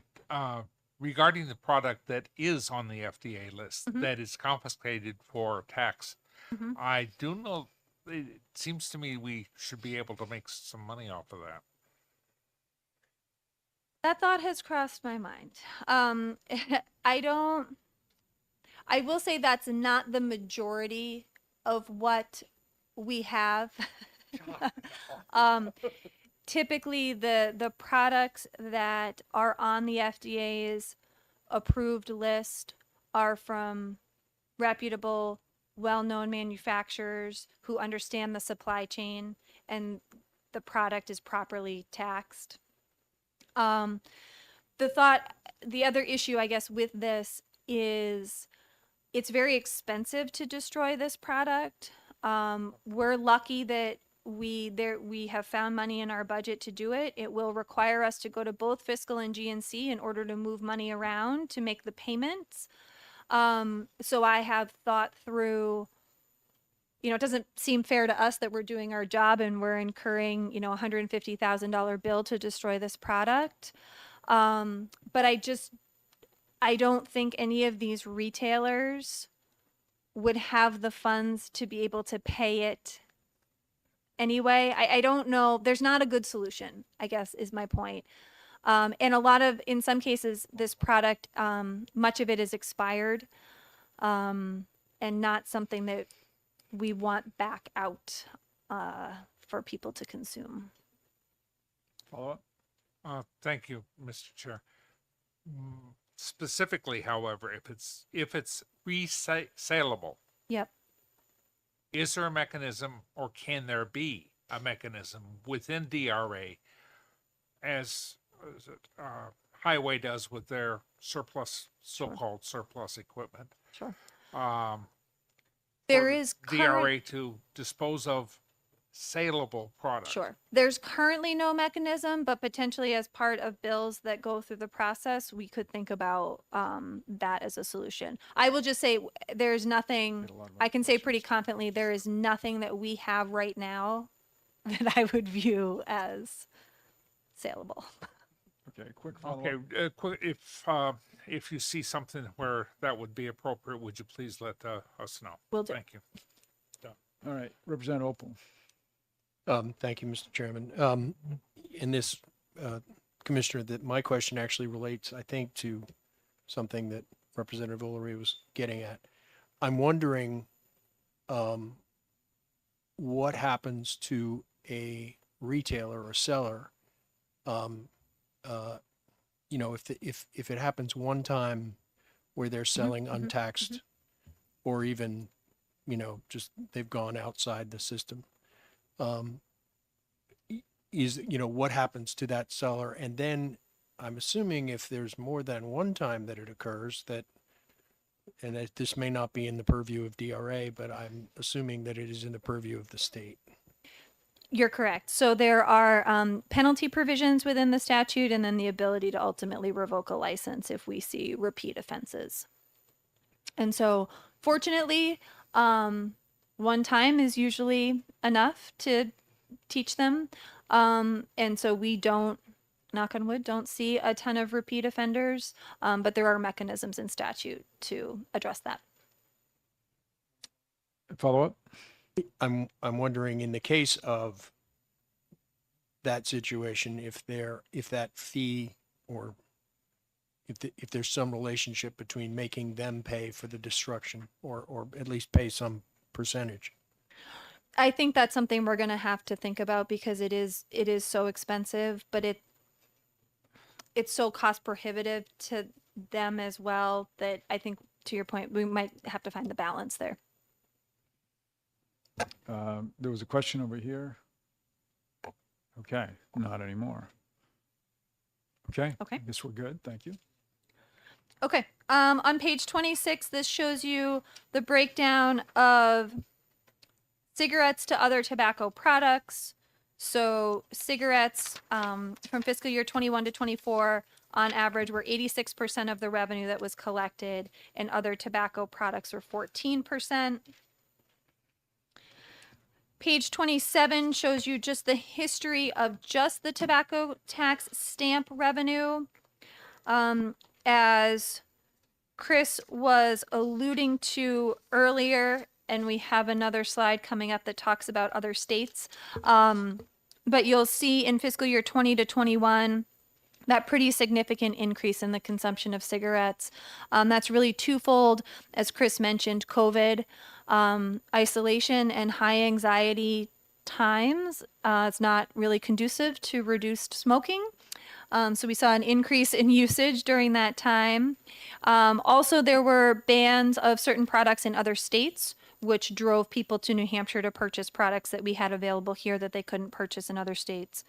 Going from fiscal year 21 to 24, you do see that kind of declining consumption and declining revenue associated with tobacco tax stamps. On page 28, we show the history of other tobacco products. So your traditional other tobacco products, your loose tobacco, chewing tobacco, pipe tobacco, that's going to be in the blue. And then e-cigarettes, starting with January 1 of 2020, are in that yellowish orange color. And so you can see that e-cigarettes, the revenue associated with that has grown in the past few years. So we are seeing, as Representative Almy mentioned, that shift from the use of more traditional cigarettes to e-cigarettes. Looking at the 10-year trend on page 29, you can see leading into the pandemic, and folks that were on the have been on the committee for a while will remember we saw a pretty consistent year-over-year decline in the tobacco tax that increased from 1920 into 21 due to COVID and the ban of products in other states. And then we're seeing a bit of a reset back to normal and below pre-pandemic levels. On page 30, I think we can answer a little bit of the questions that have been asked about tobacco tax rates in other states and how that impacts the amount of revenue that we see here. So on the left-hand side, you will see comparison of tax rates for nearby states. You will see that we are ranked 26th in the nation, but we have surrounding states such as New York, Rhode Island, Connecticut, Massachusetts, and Vermont that are all within the top 10. On the right, you will see a ranking for smuggled cigarettes consumed as a percent of total cigarettes consumed. So this is basically saying we are first in the nation for cigarettes that are purchased here but consumed out of state.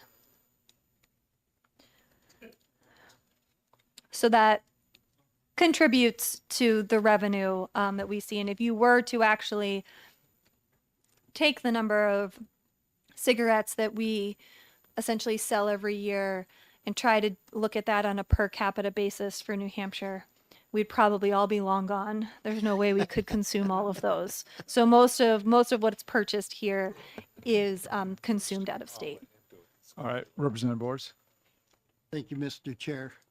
Thank you, Commissioner. So the forbidden products in other states, I guess, would be like menthol cigarettes and that type of thing? Correct. So other states have banned menthol cigarettes, flavored product, flavored e-cigarettes.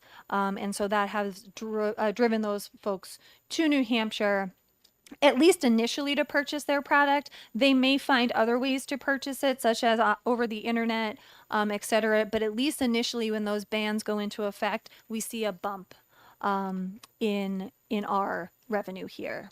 Okay, thank you. Follow up. And so if we were to increase the tax on cigarettes, you know, pack of 20, whatever, from $1.78 to, I think I read something recently, possibly $2.78 a pack, how might that influence what I'm seeing here for New Jersey and Maine? I mean, are we looking at a potential loss of revenue? So I think it would be a balance between the additional revenue by the higher tax rate balanced with the potential reduction in the purchase of cigarettes from out-of-state consumers here. And it would be kind of the balance between the two. I don't know that it would immediately result in a decrease, even if we went to what was above, Maine or New Jersey, just because of that additional dollar. So it would just be the balance. Thank you. And if I can just clarify, I did misspeak slightly. We're not the first state, we're the fifth state. So when you look at the rankings on the right, New Hampshire is 45th, presumably out of 50. Representative Ohm. Yeah, thank you. Do you have any data, Commissioner, on the per capita use of tobacco and some national rates that we can look at for trends?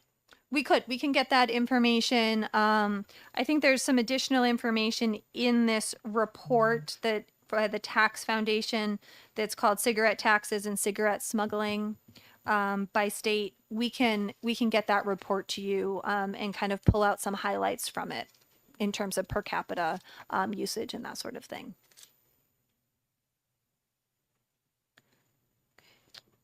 Okay. If no more questions, we'll head on to the RET tax. Okay. So real estate transfer tax, again, we talked about this last week, and I know you heard from a lot of folks during the year 2 days of economic briefings about the housing market. So I won't totally beat a dead horse, but hopefully just provide a little bit more context. So this is a tax on the sale, granting, and transfer of real property or interest in real property. The tax is imposed on both the buyer and the seller at a rate of 75 cents per $100 of the price or consideration of the sale. As I mentioned earlier, this is essentially paid by buying stamps, which are affixed to the deed, and that is done from the Register of Deeds in the county where the property is located. For doing that work, the Register of Deeds retains 4% of the face value of the stamps that are sold in the county. Each buyer and seller file a declaration of consideration and an inventory property transfer within 30 days. Each register shall remit the taxes collected to the department on a monthly basis, typically on the 10th. So by the 15th or so, we usually have the majority of our real estate transfer tax revenue in the door. The only exception to that is real estate holding company transactions. Those don't go through the county. Those are reported to the DRA and paid to the DRA directly. So when you have a change in the amount of in a real estate holding company transactions, those come directly to us. And we watch for those on a monthly basis, and we will note in the revenue focus if there's significant real estate holding company transactions, so that you understand that it's different from the county transactions. Looking at fiscal year 2024 share of total transactions and total revenue, you will see that the majority of the transactions occur in Hillsborough and Rockingham County, and they also have the majority of the revenue. No real surprise there, but just so folks could, so that you could see the activity in each of your counties, I thought would be helpful. And then on page 33, looking at the 10-year trend, you'll see from 2015 to 2020, we were pretty consistent year-over-year increase. Obviously, the interest in buying homes in New Hampshire during the pandemic, so 20 to 21 and 21 to 22, pretty significant increases. I would note that in 2021, where we hit 209.8 million, that was a new high since 2005. In 2005, RET was at 159.8. So that was pretty remarkable in 2021. We have seen the real estate transfer tax kind of volume of transactions to occur. What I think is happening at this point is we're just not seeing the transactions. Certainly the prices are high, but the inventory isn't there and the sales aren't happening. We are seeing a bit of a recovery in 2025. So I think we, will kind of level out here. But again, in 2024, even at 183.7 million, that's almost 30 million more, or more than 30 million more than where we were in 2019. So we just had a really great couple years of RET, and now it's kind of right sizing a bit. Yeah. Representative Ullery was just pointing out that if we draw a line, is that what you're going to say? No, I've got it. From 2020 to 2024, it's a continue The up. slope is very So if you consistent. throw out the excess data of 21, 22, it's interesting. Yes, Yeah. Representative Ullery. Agreed. Do you have any information from either realtors or the 10 counties or 10 counties registries regarding the number of refis that are taking place, or the extensions the subprime 10 occasionally offers? If you can't make this payment, we're just going to roll it on to the end of your term of your mortgage, so that a 30-year mortgage becomes a 35, 5. 40, 45, 50-year Sure. mortgage. Do you have any of that data around? I don't at the moment. It's something that we possibly could look into, because that would certainly would influence a homeowner's decision about if and when they might want to sell their home, right? If they're having trouble making payments, maybe they would, want to downsize if they can even afford to do that, or the price that they'd be looking to sell their home would need to certainly cover the increased mortgage or increased time for which they are making payments on that mortgage. Representative, follow up? Yes, thank you. Yes, I understand that, and it, as I was reminded, it does not affect RET, but it does affect bankruptcies. And with the strict bankruptcy laws that we have now as opposed to 2 decades ago, does this affect the ability of a consumer to purchase a property? I think the biggest difficulty is just the properties need to be up for sale. I think it's an inventory. I think in the first case it's an inventory problem, and in the second case it's an affordability problem. And I think that's pretty consistent with what you heard last week. That's at least what we're seeing from the data that we're looking at. All right, thank you. Okay. Thank you. Sure. Okay. Okay. We are going to very quickly walk through the interest and dividends tax just because I want it to be thorough. And there will be, there is revenue from I&D in 25, and we will come to you with an estimate for a small amount of I&D revenue in 26 and even a smaller amount in 27. So because we will have a little bit of revenue, I just wanted to make sure everyone was aware of what the I&D is. So the I&D has been repealed, effective January 1st of 2025. We are in the process starting today of mailing out 90,000 letters, making sure folks know that the tax is repealed, that they need to file their final or their return for 2024 that's going to be due in April, but they should not be making estimated payments for 2025. So we're doing our best to communicate all of that so that we don't collect any money that is not due to the state. I have a question on that Yeah. point. I mean, is it necessary to send all those out? Because when someone goes to file 2025, there won't be a form. But then You would think that. That assumes that one would want to use the correct form. That doesn't always happen. So certainly, anybody utilizing a CPA or an accountant or an enrolled agent to prepare their taxes, they're very well aware. We have not produced 2025 forms. We have various internal processes in place to do our very best to not cash that check if it is for a 2025 I&D estimated payment. We have letters ready to go to send it right back to you. We're not even going to cash it.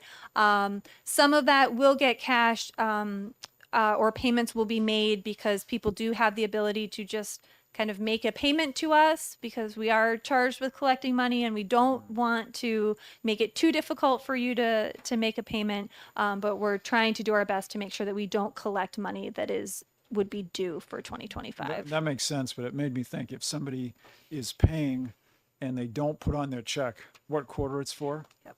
then you have a conundrum as to, Correct. yeah. Correct. And, we are all creatures of habit and we are all overstimulated on a daily basis. And so folks are just in the habit of you make that return payment in April and you send your estimate payment right along with it. And so we're just doing our very best to make sure people are aware. The threshold for the interest and dividends tax was $2,400 a year or $4,800 for joint filers. And there was also an exemption for residents that were 65 or older, blind or disabled before their 65th birthday. The timing follows very similarly with your personal income tax at a federal level. So returns are due April 15th. There is an automatic extension to file but not to pay. And quarterly estimates are due April 15th, June 15th, September 15th, and January 15th. So I will note that is why we did not send out the letters until starting today. Because there is an estimated payment that is due January 15th that is still due even though the tax is repealed because that estimated payment is the final payment for the prior year. So we did want to limit confusion as much as we can. Sounds good. On page 35, just a breakdown of I&D. I&D is primarily paid by individuals and joint filers. And distributions in tax year 22 made up the largest portion of the tax. But interestingly, on page 36, we kind of went back 10 years and showed the breakdown between distributions, dividends, federally tax exempt interest income, and interest. And you'll see, especially in 2023, that's a pretty large portion in green. So that interest income is a result of the higher interest rates that we've seen. So a good portion of the growth in I&D in tax year 2023 is due to increased interest rates. On page 37, just looking at the 10-year trend, again, we've seen pretty significant growth in the past year or so as interest rates have increased. But this is repealed. So we'll have some lingering money as people do not always pay on time. We do still have audit and collection authority, and so we will make sure that the tax is fully wrapped up. So there will be some revenue that does come in fiscal years 26 and 27. On page 38, moving on to communication services tax. Again, we talked about this last week, 7% tax on all two-way communications. Communication service providers are responsible for collecting and remitting the tax. So this would be tacked on to your cell phone bill. This is comes in on the 15th of every month. Looking at the 10-year trend on page 39, we've seen a decrease in CST over the past 10 years. That's really due to a couple of things. First, fewer landlines. For a while, folks had a landline and a cell phone. Now many people have given up those landlines. And then as we talked about last week, kind of modern pricing on your cell phone bill. The tax is on two-way communications, but not on internet access. So as more and more of your cell phone bill is attributed to data and your use of surfing the web, checking your email, that's going to decrease the amount of CST. Where we have seen a bit of an increase is in the use of VoIP and video conferencing coming out of the pandemic. That is taxable, and so we've seen some increase there. Any questions on CST? Okay. Well, looks So cool. that kind of wraps up. We've got a number of slides to go, but that wraps up basically the larger taxes that you're going to be estimating. I have a couple of quick slides on the Medicaid enhancement tax and then the nursing facility quality assessment. So these are not going to be general fund revenues. These are going to be dedicated funds or restricted revenues. So the first is the Medicaid enhancement tax, and that's 5.4% on net patient services revenues of hospitals. The tax is paid by general hospitals that provide both inpatient and outpatient services.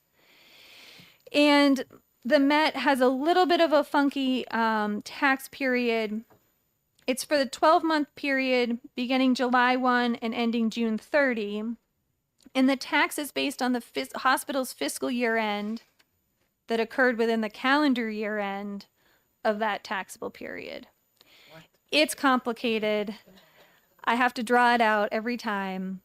What it really means is there's a bit of delay, probably even more pronounced than what we see with business taxes, between the revenues of the hospital and it being reflected in MET revenue.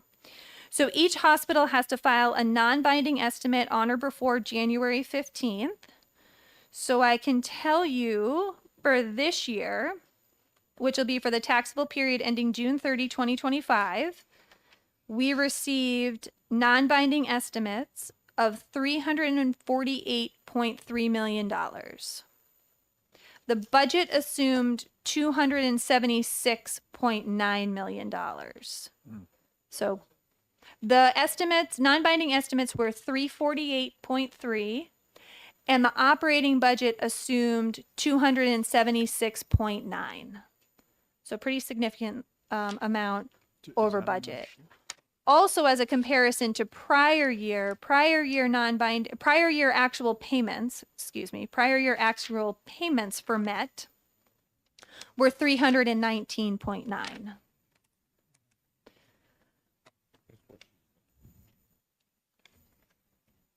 And then after they make, oh, sorry. Question, Representative Ellery.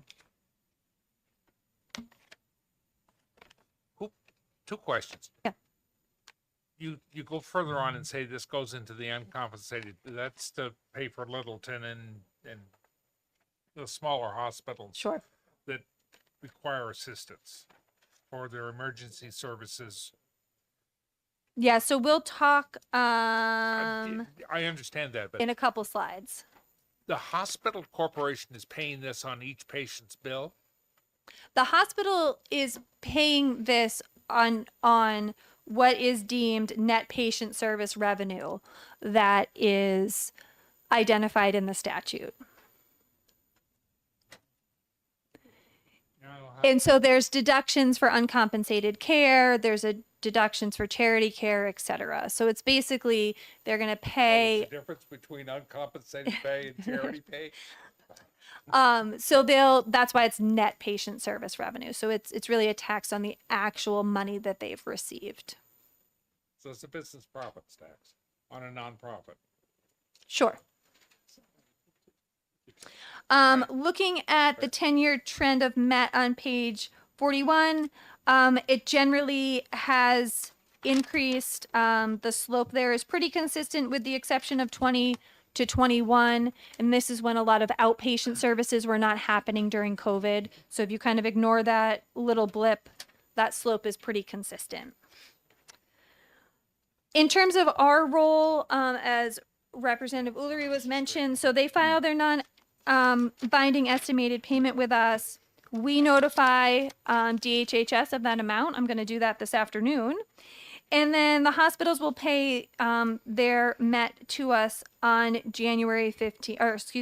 15th. The MET is then deposited directly into the uncompensated care and Medicaid fund that is established in statute.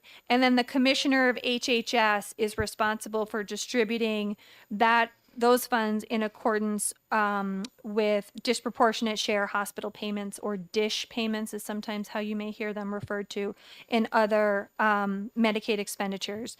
And then it is up to DRA to audit those returns and collect any additional MET that's owed. Yes, we have another question, Representative Ullery. Okay, you're auditing the returns from the hospitals to yourself. Correct.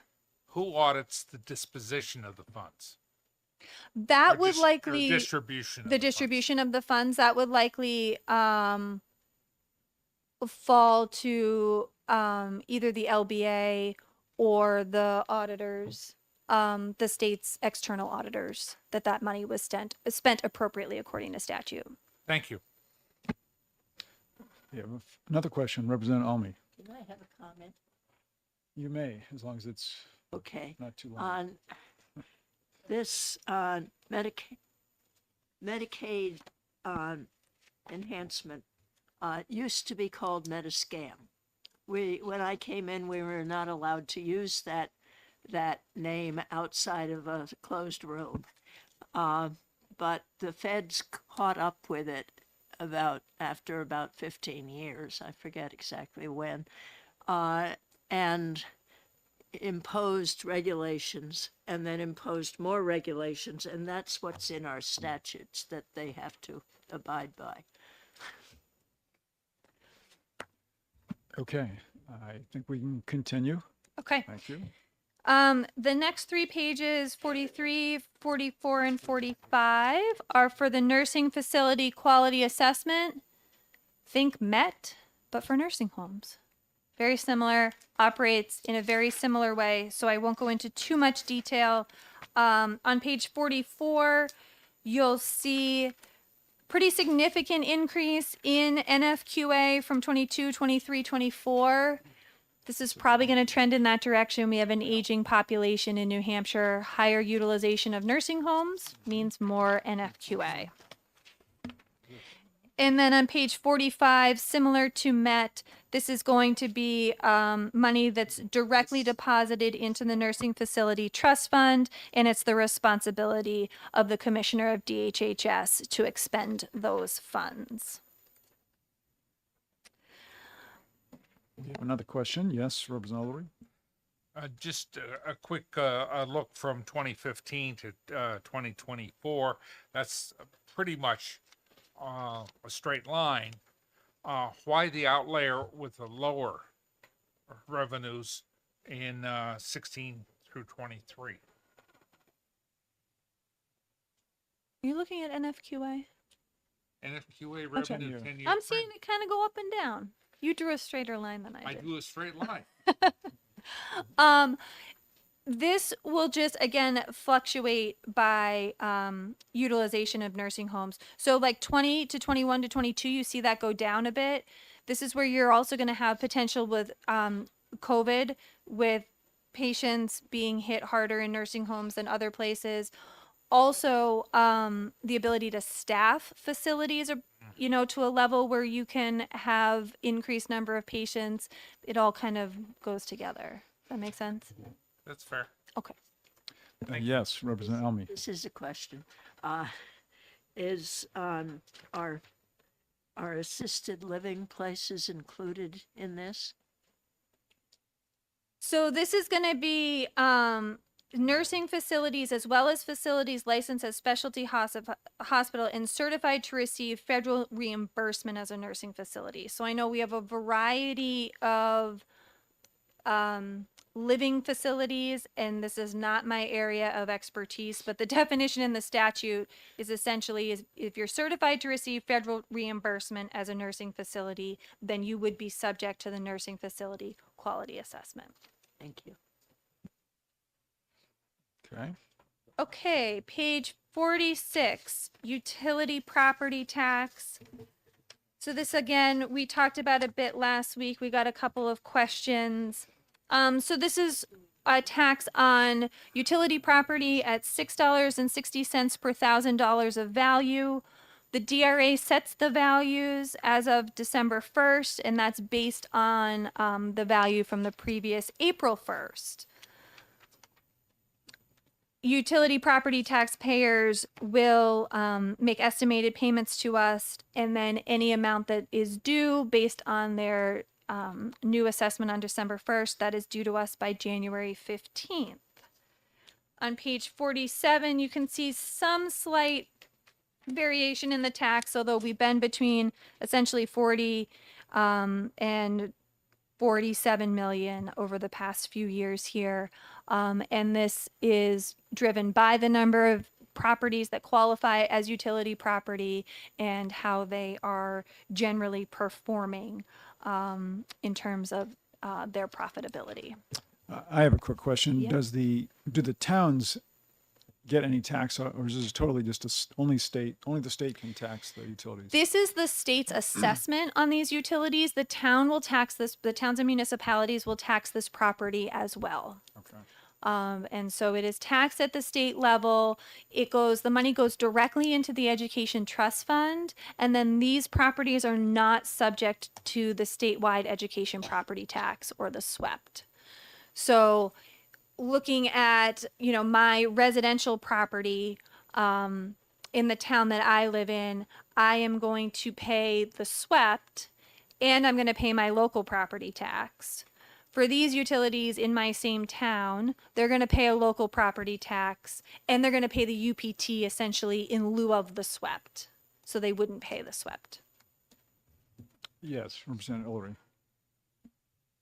Speculation pending legislation. Yes, Generators yes, are currently paying a UPT. correct. So if the pending legislation goes forward, Mhm. their contribution to this will be reduced, but it will be picked up elsewhere. Is that correct?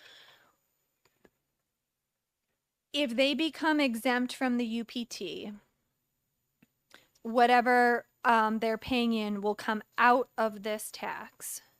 That will then make them subject to the SWEPT, and they will then contribute to the 363 million statutory amount of SWEPT.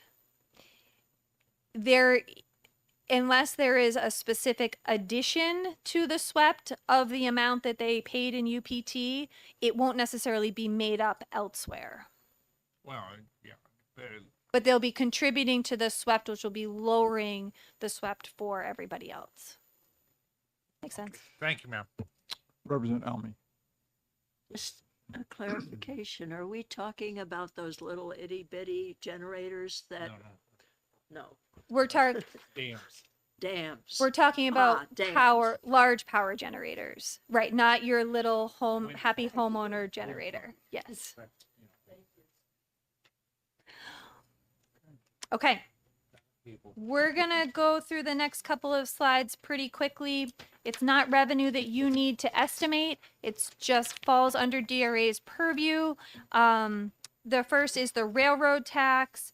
It generates less than $300,000 a year, relatively small, but DRA determines the value and is taxed somewhat similarly to UPT.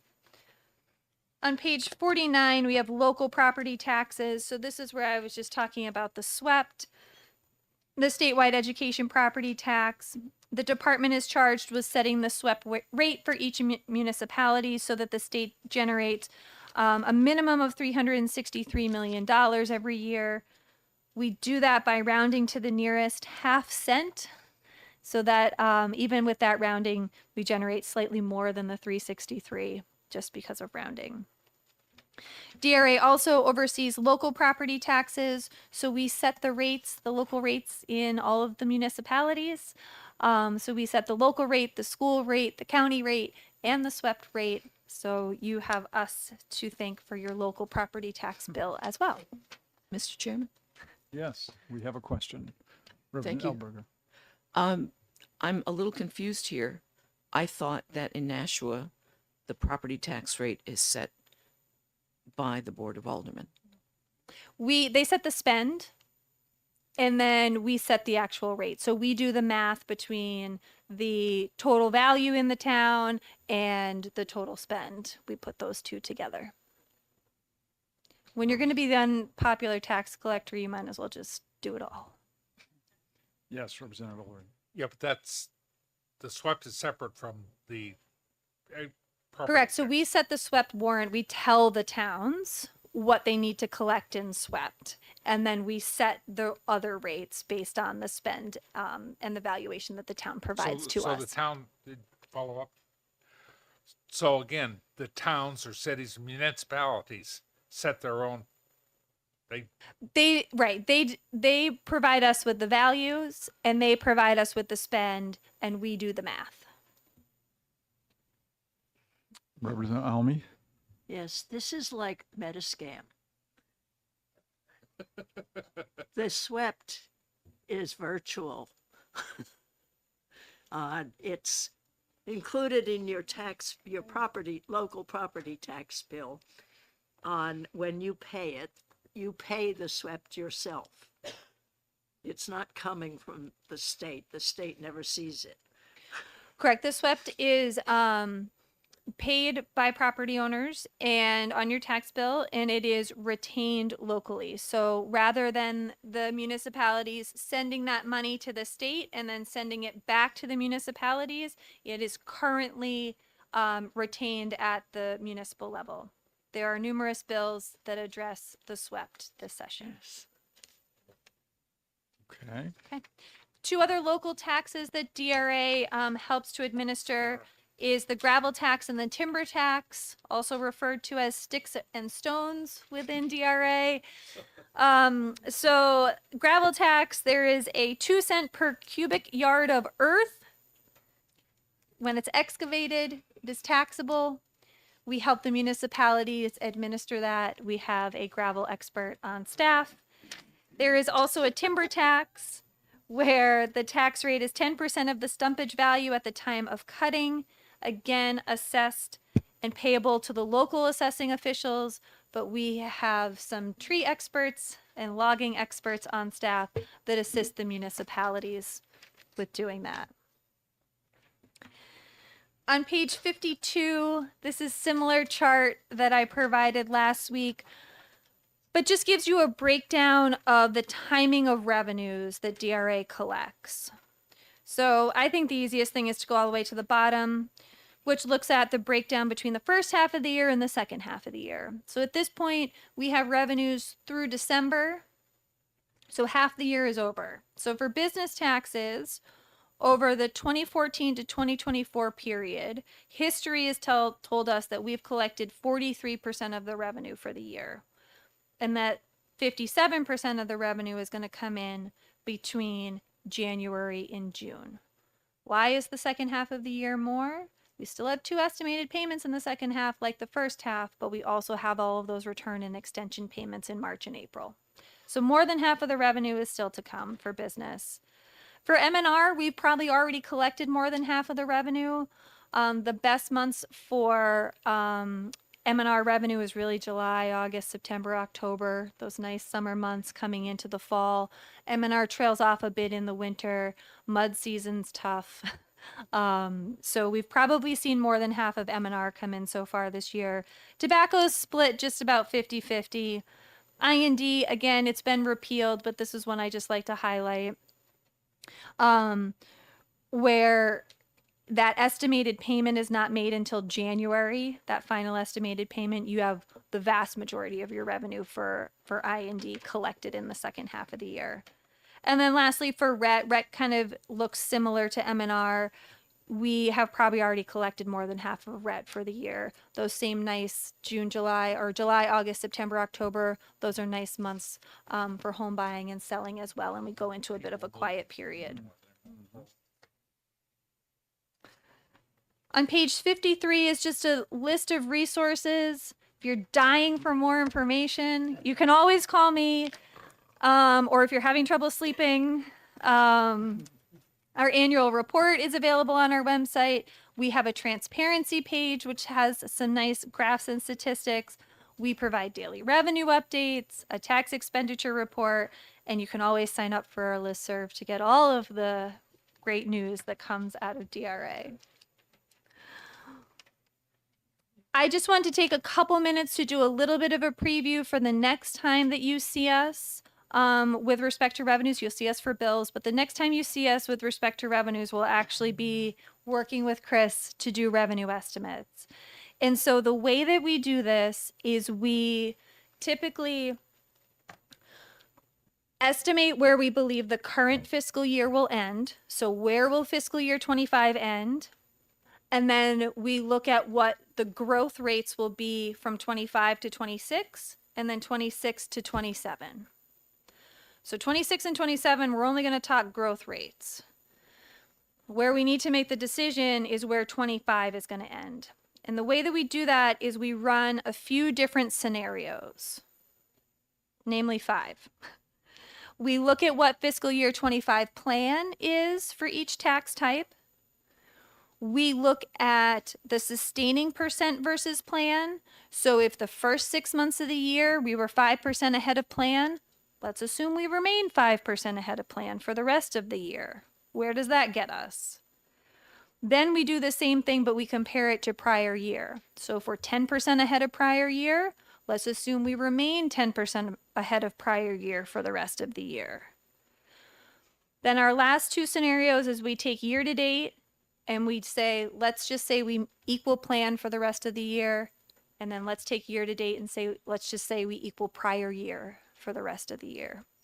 So we put all of these 5 scenarios together, and what we'll do for you is we'll kind of hone all of those into a high-low range. So for instance, if we are outperforming plan, we're not even going to give you that as one of the scenarios because it's just not realistic. So we'll kind of give you a realistic high and low for where we think 25 is going to end. And then we'll give you a high and low for 26 for growth rates and a high and low for 27.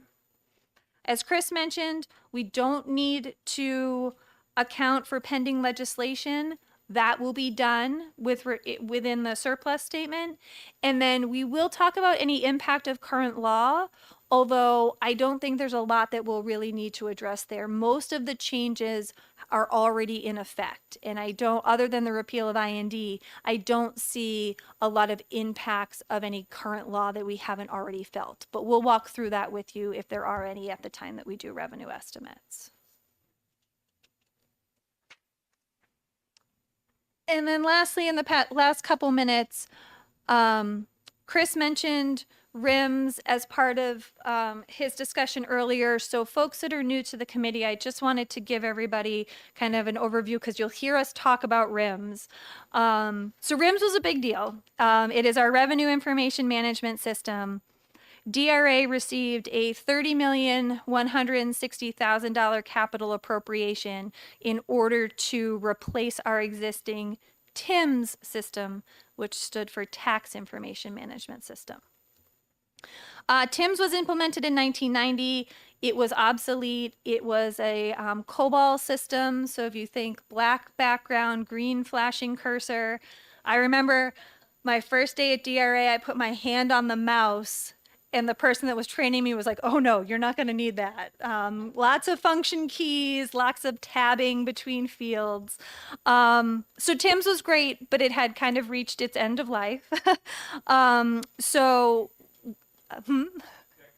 Maybe a decade before, yes. So it had reached its life, not only in terms of functionality, but also there were security concerns coming into the age that we're in. So we really needed a new upgraded system, and so that's RIMS. So RIMS is used not only by us at DRA, but also by tax practitioners and taxpayers. We have an outward-facing portal called Granite Tax Connect, which I'll show you in a minute. It really revolutionized everything that we did. So it was implemented by DRA in partnership with our DOIT counterparts. Fast Enterprises was the vendor that was selected, and we implemented their commercial off-the-shelf software called GenTax. The vast majority of states in the U.S. use GenTax, so it is a very powerful tax administration software. Fast primarily implements tax administration software, so they're really the experts in the area. It has served us very well. Implementation consisted of 3 phases, which took about a year each, and the total contract for that was just over $29 million. What you will see on page 56 is the rollouts. We were on time and on budget for the implementation of RIMS, even during the middle of a global pandemic. So we're very proud of that, and I brag about it every chance that I get. On page 57, this is a snapshot of the current Granite Tax Connect. A few things that I want to call your attention to. This is obviously where you would go to file and pay your taxes as a taxpayer or as a tax practitioner, but there are things you can do on here that you don't need to have an account for. The first is under taxpayer reference, which is the second box down on the left. You can request a form to be mailed to you. Not a 2025 I&D estimate because we won't send it, but you could request other forms to be mailed to you. If you had received a tax notice from us under businesses and individuals, you could submit an appeal request right through GTC. That has been very helpful for both us and taxpayers. And then lastly, on the bottom right under reporting, the first bullet there says, look up a meals and rentals tax license. So if you're ever wondering if that restaurant in your town has an M&R license, you can look it up right there. And if they don't, please feel free to reach out. You can do that anonymously. Representative Elmy has a question, Sure. followed by Representative. Are you sure about 1990? Because in 1990, the whole state had practically no computerization. I believe that's when the development of TIMS came in, that we began developing it around 1990. It was a homegrown system. It was developed here, and like I said, served us well, but did not contain all of our tax types. And so we had a number of disparate systems. And so RIMS modernized and brought everything that together. Consisted of 3 desktop computers that were already old, that were being pumped in by everybody in the DRA taking turns. 1990 was the date that I was given. I was 8 at the time, so I'd have to go by what I was Well, I told. was new here.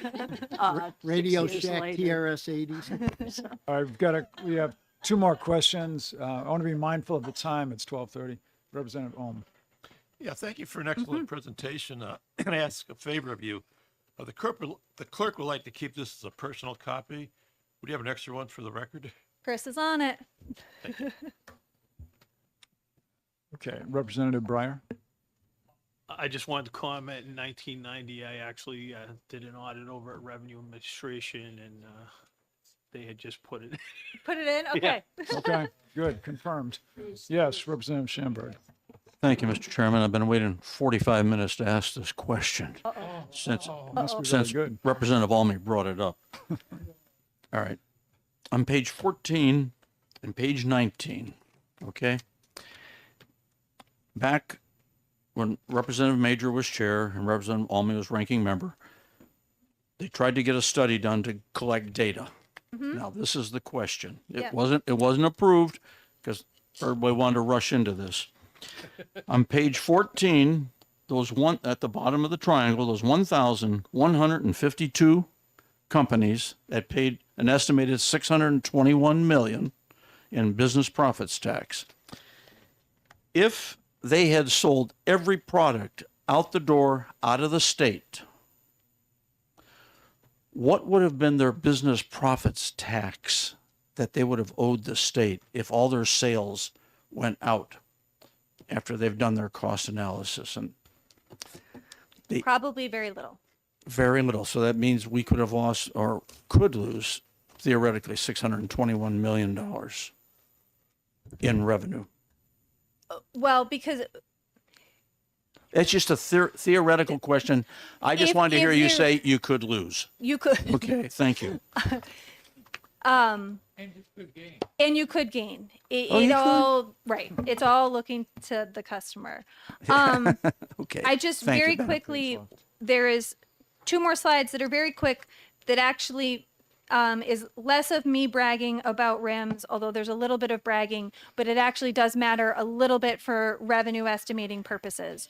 So on page 52, this is a lot of words, but this basically is saying that part of the debt service for the bonds that were issued in order for DRA to pay almost $30 million for a new system, part of those bonds, the principal and interest, needs to be paid by revenue uplift.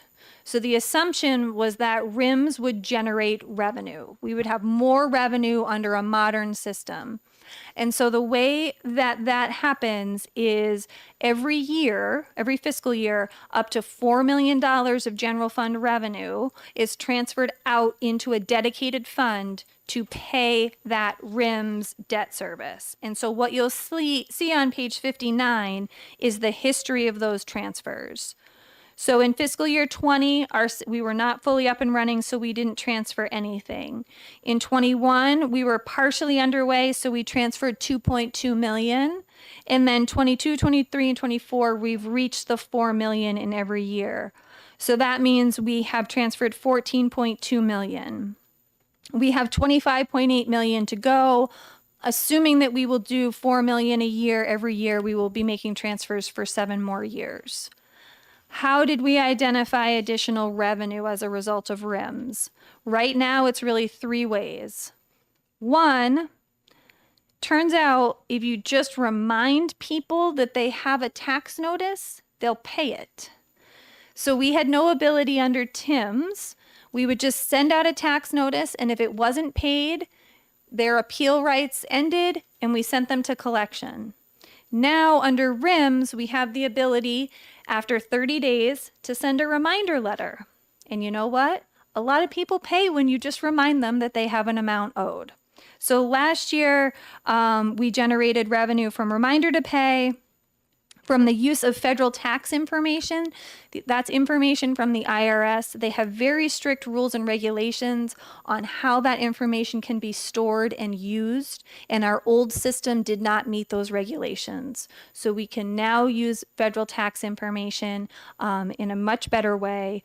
And then lastly, we now have the ability to go online and you can request a payment plan. And so long as it falls within certain parameters, it is automatically granted with no intervention from the department. that has significantly increased compliance. And so all told last year, those three things generated $14.5 million. But per statute, we only transferred the $4 million to the dedicated fund. So the point here is RIMS is wildly successful.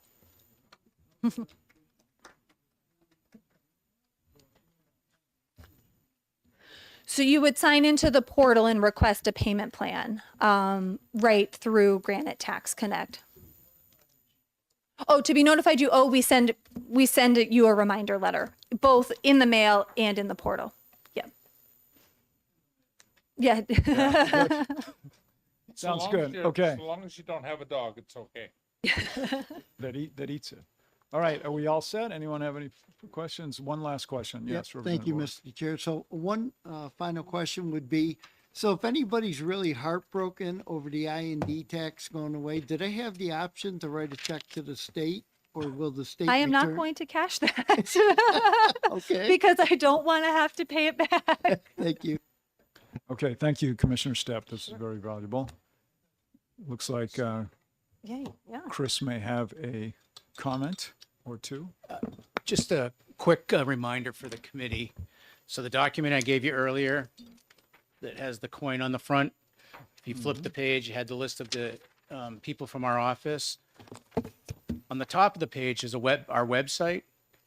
Just want to draw your attention to the one that starts specific to budget and revenue documents. All the documents that you were handed out last week at the economic presentations, all the documents that you received today and going forward will be posted on that website. So if leave here in a rush and you leave all your documents here and you wanted to review something, you could go to our website and take a look at that.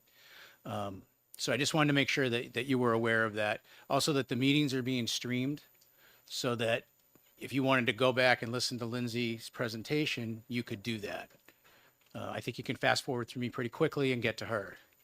So, but if you, just for members too, I think it was mentioned early on that members may come and go due to other obligations during the day for presentations on bills that you're sponsoring or other meetings you might have. You might not be here for some of the presentations, so that the information will be available. And that's all I wanted to just come up and say. Thank you, Chris. Any questions for Chris? Yes, Representative Sodi. Just a comment, when you watch the presentations on YouTube, you could watch it at a faster speed. You get through it quicker that way. Yeah, you can speed up the voice, right? Yeah, good, thank you. Okay, thank you very much. And we will now conclude this info session. And we will be back here at 1:30 for hearing a couple of bills. Public hearings on, actually it'll be the kickoff to our public hearing schedule. We'll hear at 1:30 HB 83, increasing the minimum age for sports betting, and at 2 o'clock HB 163 relative to state funds. So we'll see you all back here by 1:30. Thank you.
Okay, the time being 1:36, I'm going to open the public hearing on HB 83.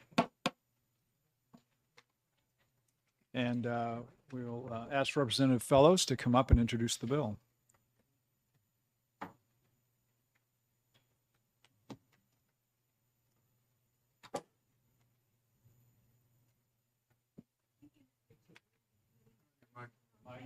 Your microphone. Thank you for the honor of letting me present your first bill of the term. So I'm Representative Sally Fellows, and I represent Plymouth, Ashland, and Holderness. And what I'd like to talk to you today about is raising the age for sports betting from 18 to 21. As a little bit of the background, in 2018, the U.S. Supreme Court struck down a federal law that had prohibited sports betting in almost all of the states. As of September last year, 40 states now allow sports betting, and 32 of those allow online betting.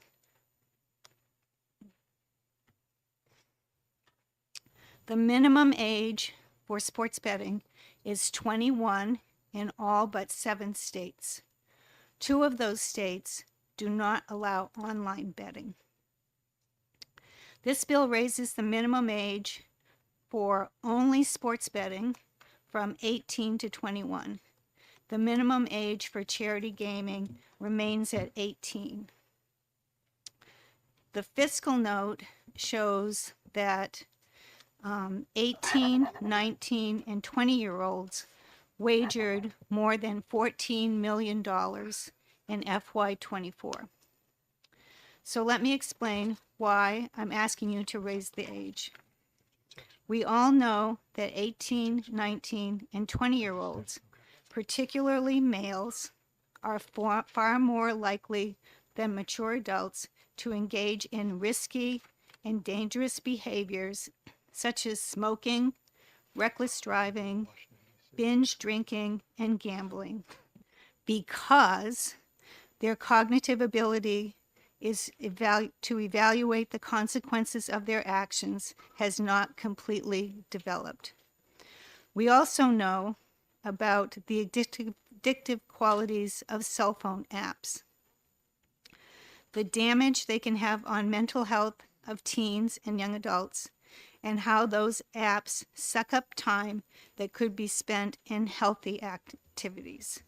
And finally, we know most sports betting takes place on cell phones where bets can be made on events happening around the world.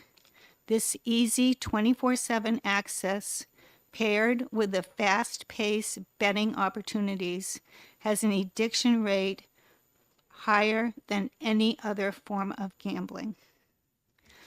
Raising the minimum age for sports betting to 21 will give high school students and recent grads 3 more years to mature. Then they will be better able to budget their bets, avoid financial disaster, and avoid emotional distress.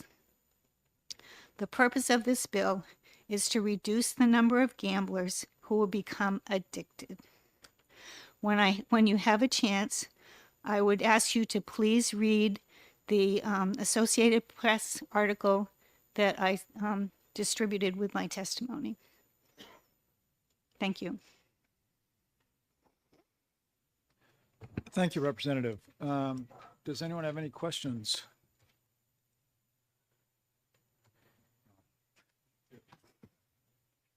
Yes, Representative Schenberg. Thank you, Mr. Chairman, and thank you for taking my question, Representative. What is the difference between an 18-year-old in charitable gaming betting and sports betting?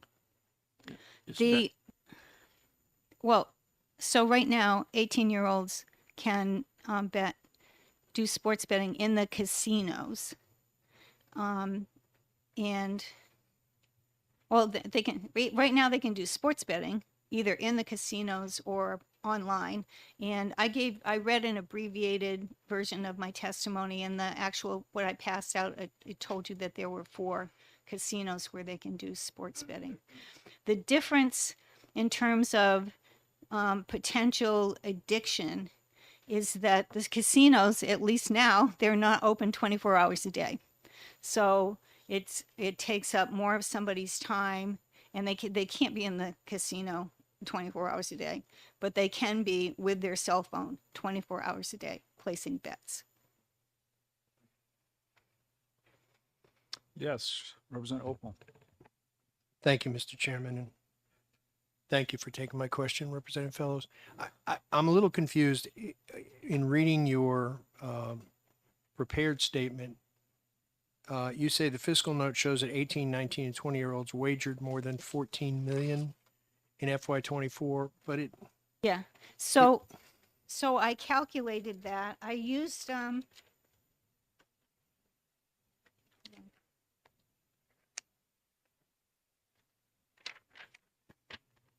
you can go online if you just Google New Hampshire lottery sports betting revenue, you will get a report that looks like this. So this report shows the total amount. It has the one section is about mobile sports betting, one is about in the casinos, and then the third section is the total. And so all I did is the fiscal note tells us that the 18, 19, and 20-year-olds wagered 1.5% of the total wagers. So I just applied that 1.9% to the total amount that was wagered. Well, follow up. Actually, I didn't get to ask my question, but as I'm reading the fiscal note, you're correct. It says state revenue from sports betting was $33.6 million total, and that individuals under the age of 21 accounted for 1.9% of that, which they're saying the revenue that you could attribute to 18, 19, and 20-year-olds was $639,000 total. So that's revenue to the state. So you start out with this, if you had a copy of this report, the first column says handle, and that's the amount of money that was bet. And the second column says how much is retained by the operator. And then the third column is the one that figure is in. That's the amount that comes into the state as state revenue. Right. Does that answer your question? One more follow-up. Sure. I guess what I'm getting at, Representative, is what this committee is most concerned about is revenue and the impact on revenue. That's our charge. And it seems to me that people might get confused about the 14 million when in fact what we're talking about appears to be an impact of less than $640,000 to revenue to the state.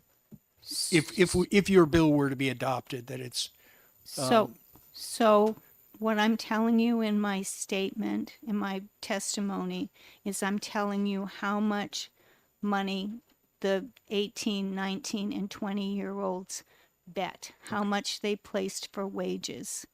In the end, the amount of that filters back and becomes state revenue is the 600,000 figure. So that's the impact on the state budget. The impact on the families of those teens is that they bet more than $14 million.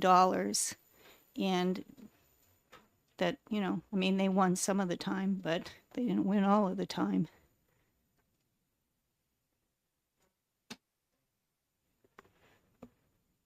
Representative Sodi. Yeah, thank you.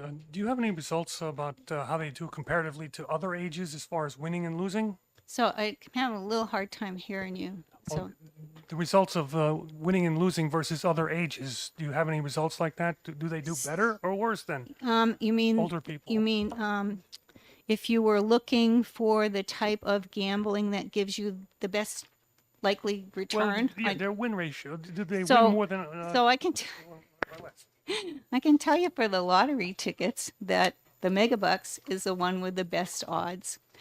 Sports betting is definitely not not the best, and it could be the worst. One of the things I don't do any sports betting, but there are different kinds of wagers you can make when you do sports betting.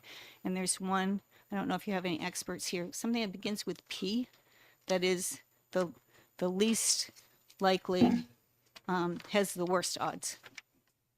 That's the best way. That's the extent of that I can explain it. Yes, Representative Orrs. Thank you, Mr. Chair. So I think the question being asked was the age group in betting. I think Rep. Sodi was asking you if teenagers, do they win more or less than other age groups, like 21 to 25 maybe, or is that the question? Oh, okay.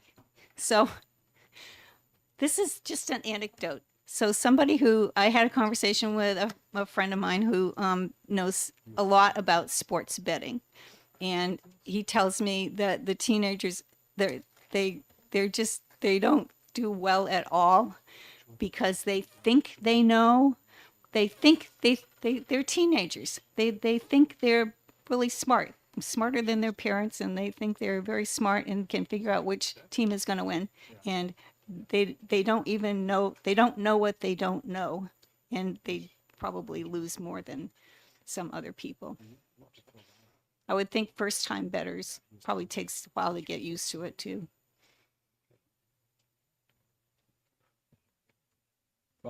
Yes, Yeah, Representative I'll Sodi. follow up on that. So, would I be right to assume then, if the question of lowering the voting age came up to 16, you would be against that as well? Lowering the voting age, I would have to give that a lot of thought. I don't know. I don't know if I would support it or not. I don't want to increase the voting age for sure. Any other questions? Okay, seeing none, thank you. Thank you. And the next person may be able to answer some of your questions better than I did. Okay, next up I have Marlene Warner.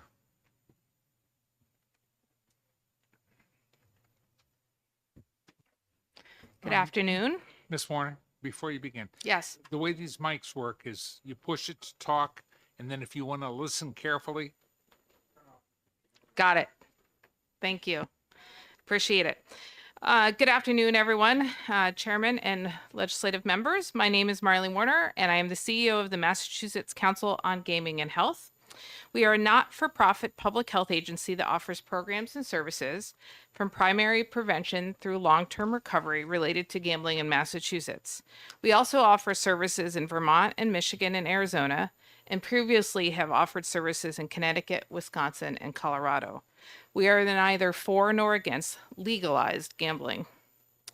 In my line of work, I'm often heard speaking about operating in the gray space. Typically, people consider most issues black or white, but I would say that most aspects of gambling are actually pretty gray. The products, the type, the speeds, these are all things that are considered in the gray space because while they are legal and mostly regulated, not everyone agrees on what is, quote, right or wrong. There are often moral concerns connected to gambling, and research can find positive and negative consequences. For example, there has been research that signifies that promotions for and visits to traditional casinos can be beneficial for older adults, their physical and emotional health due to the social connections, walking around the casino, even elevated heart rates from winning or almost winning in a casino, and what that can provide. On the other hand, other research notes all the ways that the financial losses and disagreements among family members can have severe negative consequences on their mental health and their connections to ties at home. Older adults gambling is very much what I consider a gray issue. But what I'm here to talk with you all about today, to me, is a clear black and white issue. No research in the world has been done on youth and younger adults that would tell you that a less mature brain is more appropriate for gambling than a more mature brain.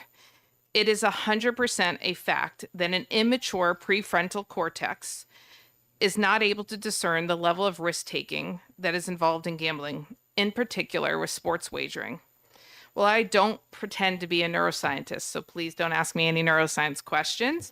I do know that we can't argue with the black and white issue that 18-year-olds are not prepared to be able to appropriately react and respond to the lure of advertisements and promotions available on sports betting apps. Youth gambling is one of a few black and white issues in the gambling field. In fact, in all the states where we work, and you just heard Representative Fellows talk about all the states where sports gambling is legal, the age to gamble on sports wagering is 21. That is true in the vast majority of the states where sports wagering has been legalized. It is most certainly the more common public policy nationally with all state regulated and tribal gaming. The gambling offerings in those states do financially very well, if not better, with only 21-year-olds betting on them in those states. There's truly no reason to put your young people here in New Hampshire at risk. In fact, there's no reason to put any young people at risk. I've personally spent the last 24 years of my career working on this issue. My organization has worked with legislators and regulators to strengthen the safety net available to people who make the choice to gamble. In Massachusetts, there are significant regulations, tools, and resources that have been put forth to ensure that young people are not put in harm's way. And appropriately so, as one of the largest risk factors for someone ending up with a gambling problem is the early age of onset of gambling. The earlier they start, the more likely they are to develop a gambling problem. And so it's quite upsetting to me that after all of our efforts, almost all young Massachusetts residents need to do is to cross the border into New Hampshire to gamble, whether to set up the app or walk into a casino. It has been a rite of passage for 18-year-olds, typically young men, on or near their 18th birthday to visit New Hampshire for this very purpose. This is particularly distressing as we talk to gambling treatment providers, high school counselors, college administrators, etc., who are seeing, the negative impacts of kids gambling. We know that young people don't have the mental, emotional, or financial capacity to bounce back from dramatic sports wagering losses. In fact, I used to say that there was no form of gambling that was more harmful than another, but we now have forms of gambling and research that refutes that.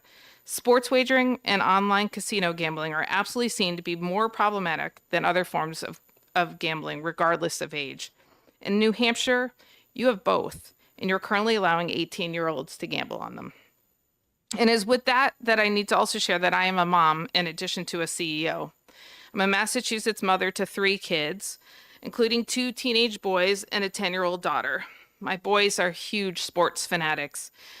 They are already inundated on television during live events, on social media apps, but they are absolutely feeling the peer pressure of going to New Hampshire to gamble. In fact, I led an educational session just the other day. Let me turn my page here. At my younger son's school, where I spoke to 300 young men who sat there and told me, like they were reading me something they knew was 100% true, that the least harmful form of gambling was sports wagering, because there they could make the most educated gambling decisions and that they had more control over the way the wager would go. These are babes making uninformed decisions. I'm here today to ask for your help, both as a CEO and a mom. Please support House Bill 83 and increase New Hampshire's age to gamble on sports wagering from 18 to 21. Thank you. Do we have questions? Seeing none, thank you. Thank you for your time.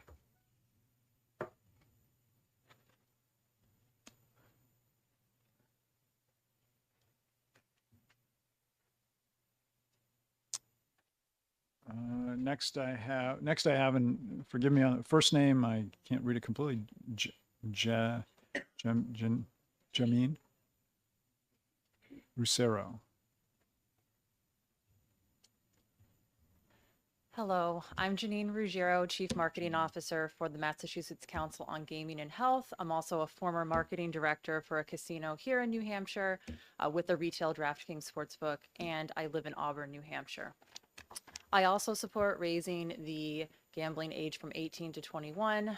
From an operator perspective, I'll just give my anecdote. is that this particular segment between 18 to 21-year-olds, they are not a segment that operators are marketing to very well anyway, at least on the retail side, because with sports books, you have sports bars. And of course, you can't necessarily promote with them a beer or a food package, and their wallet size is not significant enough. I know we were just discussing the bigger amount of revenue, but even on an individual level, they're not significant enough to the operator.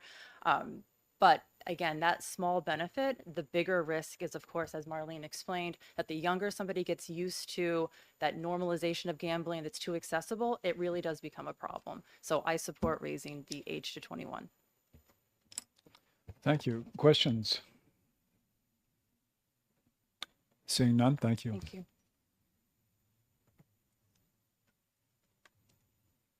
And last but not least, I have Katie Lavalier.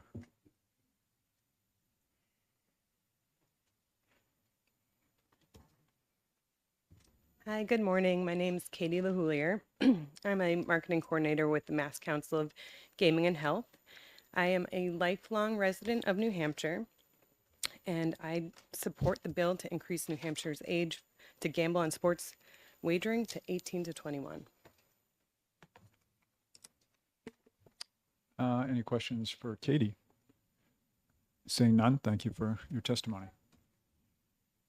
That's all I have for pink cards. Is there anyone else who would like to testify that did not fill out a card? Okay. Seeing none, I will close the public hearing on HB 83. What?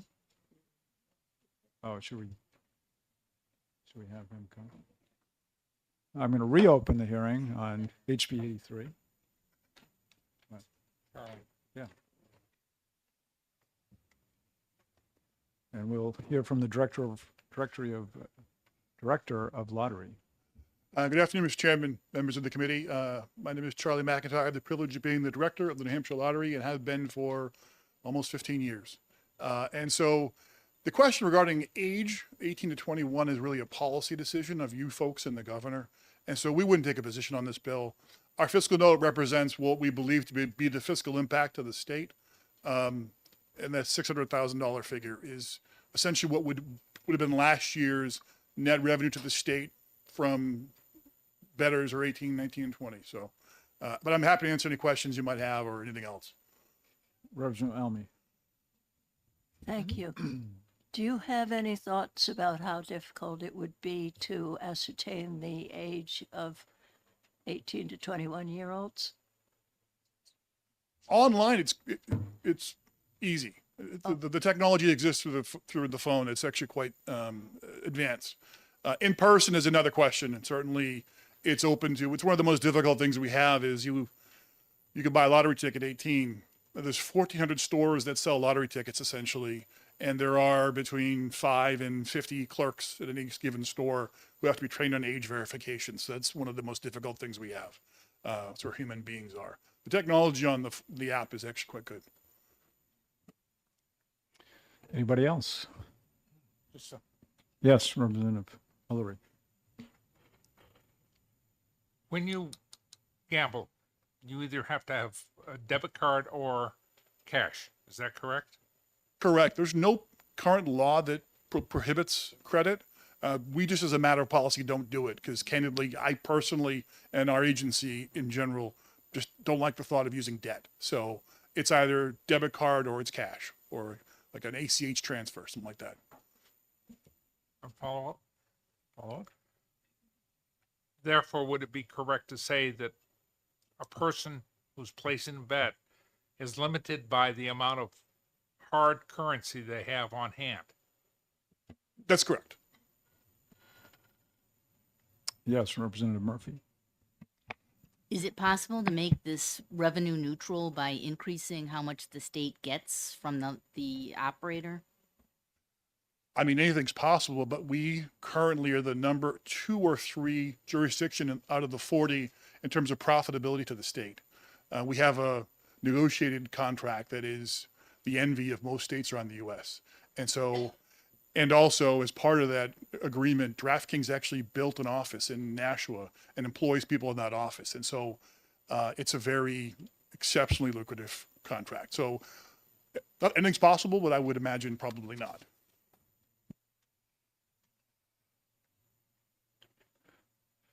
Okay. Yes, Representative Ohm. Yeah, thank you, Director McIntyre.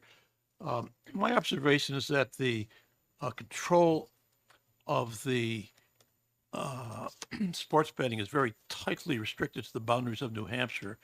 My cell phone doesn't work if I'm just on the border. I have to be in New Hampshire.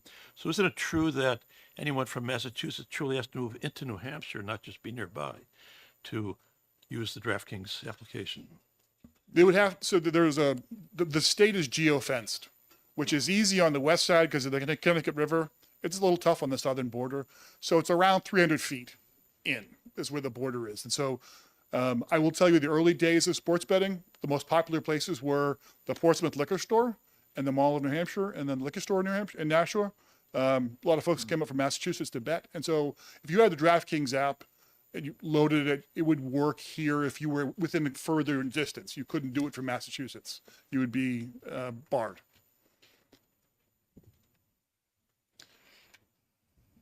Okay. Anybody else? Chairman, should I fill out a red card? Just Pink card. Yeah, that'd be good. pink card, yeah. Thank you. We don't have any red cards here. That's soccer. Yes, that'd be great. Thank you. And Thank you. Premier League is available for betting. Premier League is available for betting. I'm a lifelong Liverpool fan, so. Good to know. Thank you, Director.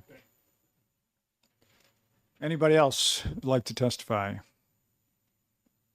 Okay, seeing none, I will now close the public hearing on HB 83.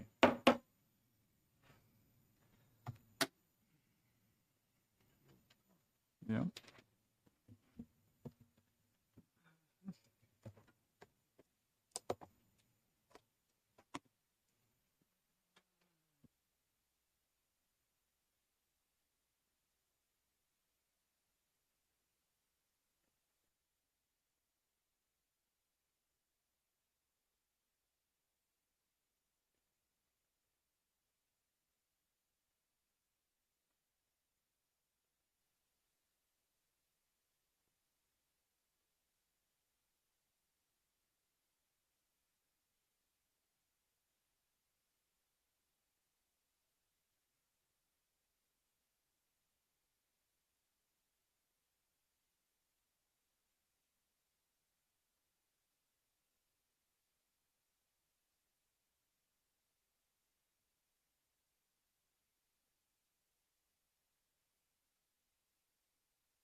Okay, we will now open the public hearing on HB 163. The time being 2:05, and recognize Representative Almy. Okay. I think you end up handing this in.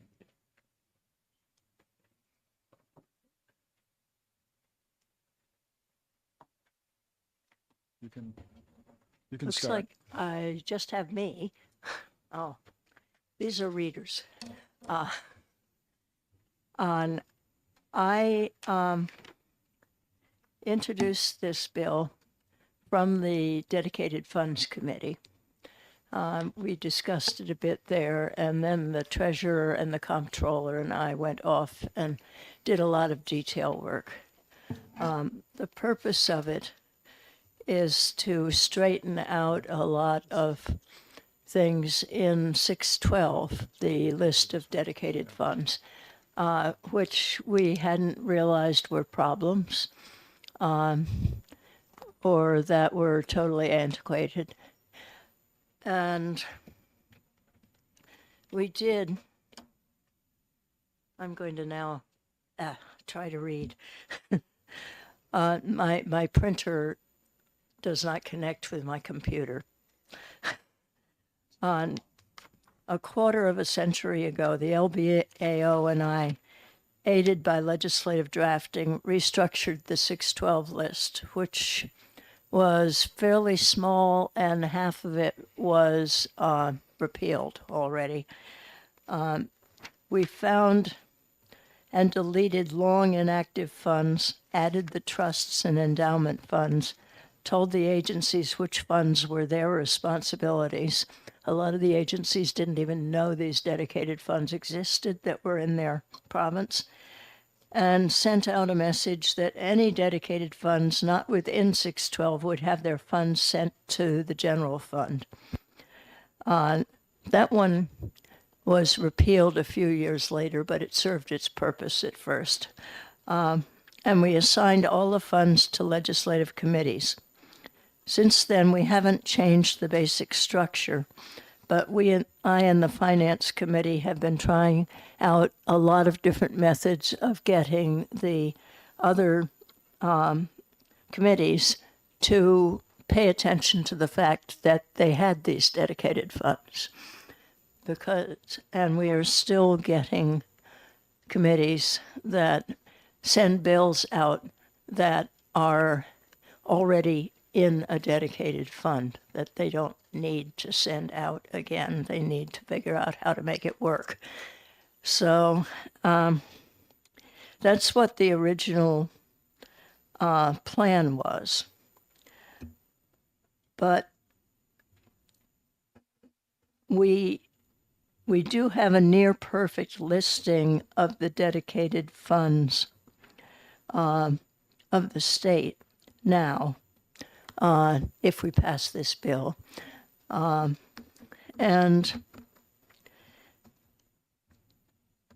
I'm going between sections.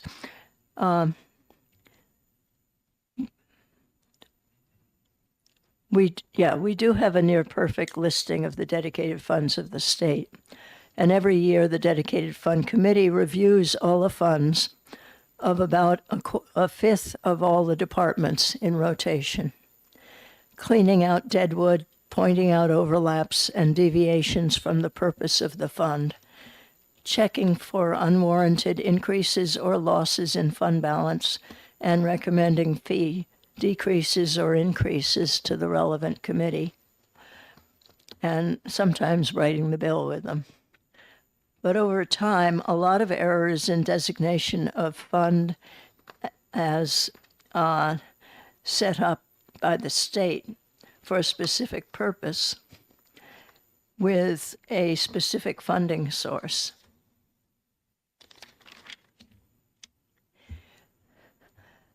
Is that kind of fund is confused with a trust that was set up by an external group with a specific purpose and held by the state treasurer, and custodial accounts set up by the courts for specific individuals or reasons who held and dispersed by the treasury. We had not really understood the differences, and sometimes we're classifying one entity as another entity.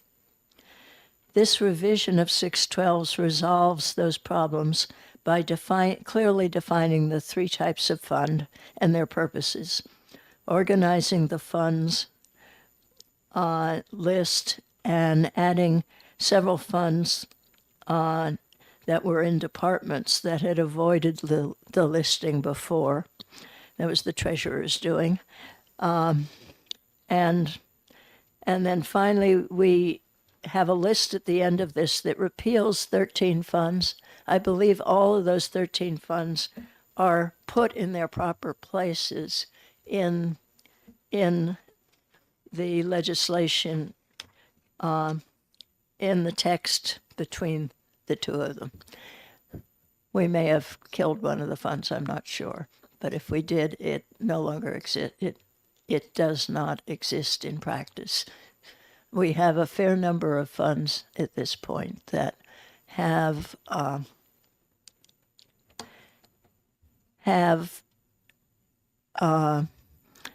zero balance, have had zero balance for quite a while, have had zero balance ever since they were started, which the agencies in question insist they want to keep around because maybe some money would come from the feds for a purpose that and they'll need it right away, or maybe there will be an emergency and we need to pour money into that fund so that we can use it properly.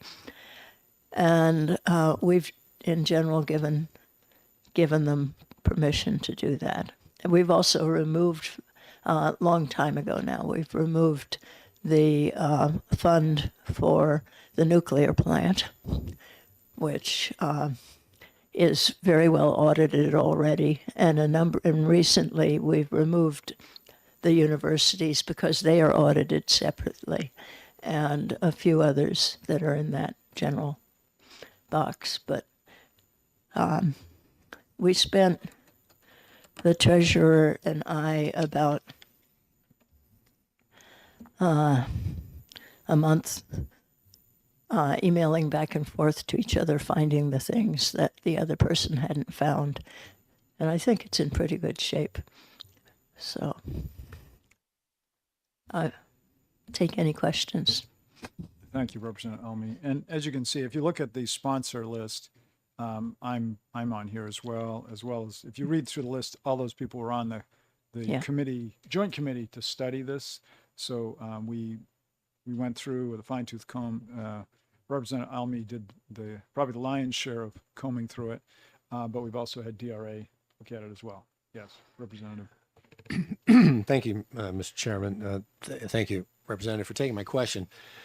I think this may be you've obviously done a lot of work here. I'm also trustee of trust funds in Greenland. We deal with trust funds. I see trusts written up here. Some of these are trust funds. It's probably a different whole structure than we would do in a town thing, but by merely restating a state law or putting that overlay on this, you can take a trust fund and move it into something else without a probate or non-judicial settlement or things like that. That's about my extent of my knowledge. I'm just asking the question. Yeah. Well, trust funds in general have to go to the attorney, and escrows, I think, also have to go to the Attorney General's Office of Charitable Trusts and spend a fair amount of time being checked over, and then they finally decide, yes, you can move it, or no, you can't. We had a case with two very small trust funds set up by well-meaning people in Keene area, one of which is for Keene State College. Both of them are for the Keene State College. One of them is also for Plymouth, to divvy up scholarship funds. The money hasn't been used because there isn't enough money to do that. And I wanted to just remove them completely and stick them into the university system and say, go at it. Or just use it for Keene and Plymouth as part of the money that you give them. It didn't pass the test of the AG's office, and so what they've decided to do is to just send a check every year for the amount of money to the appropriate college and tell them to spend it for that. So, but the trust funds in the Treasury office are different, and I think probably better audited than the ones in the towns. My treasurer Okay. probably would object to my saying that. Representative Ohm. Yeah, thank you, Representative Almey, for your service on the study committee. Is it fair to say that there are no policy changes in this bill, strictly a streamlining of the process? There are no changes of policy in this bill because you reminded me there was a suggestion that we take the dedicated fund committee out of the process for everything except the trust, the original dedicated funds that are not trusts and not escrow. And some of us, maybe all of us, I can't remember, fought back about that because it meant that we do have a fair number of funds that are dangerously near zero that are supposed to be taking care of things. We have others that are up to 4 times as much as they need and aren't saving for anything in particular. And it helps if we can look at them once every 5 years and give them some ideas about how they could change that situation. Yes, Representative Schamberg. Thank you, Mr. Chairman. Thank you, Representative, for taking this question. On page 2, lines 28 through 33, there's a change for the administrator of each fund to go from September to October 15th to report. But there was no change for the November 15th. Is that just a simple process of the account managers needed more fun or the administrators need more time before October 15th? Are there deadlines in there somewhere that they have to meet? This is something that came up, a change that came from the comptroller. And I think that we didn't ask about it at the time why they wanted to make that a month later. The November one is I think kind of important to stay with, and they felt that they could get those once they had those reports digitally.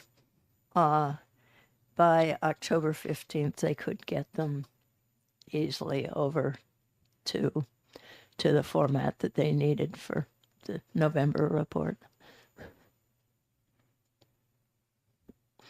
I don't think we asked that question, but, No, but they were the ones that volunteered it.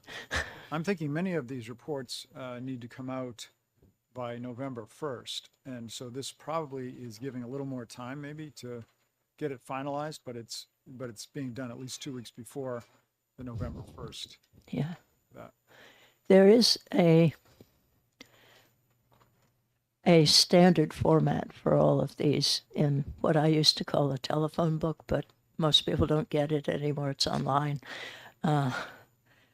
And the difficulty is that it is the only place that we've got that gives what the fund operator thinks is the purpose of the fund. They're required to give the purpose of the fund as well as on what the last 5 years of ending and beginning balances was. And there was 3 years, no, it's been 5 years now because we just had them in again. The new department, when it was new, of cultural resource and natural resources, had they threw everything they could think of into that they didn't want anywhere else. And it was pretty difficult for them. We talked to them the first time, I think, after only a year. They had managed to mix up all the purposes. They had no idea what was going on, and we worked with them, and their last report was terrific. Good. Anybody else? Any other questions? Okay, seeing none, thank you.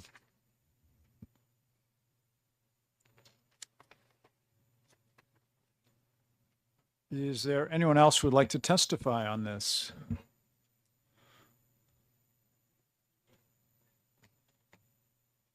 Seeing none, then I will close the public. Oh. No, don't we have a print card? Or no? No, yes, we do need it. Yeah. What's that? No, we do. I'm sorry, we do need it. I thought we had it. Okay, with that, I'm going to close the public hearing on HB 163. Yes, Jordan Ulrey. Mr. Chair, it appears as though. No.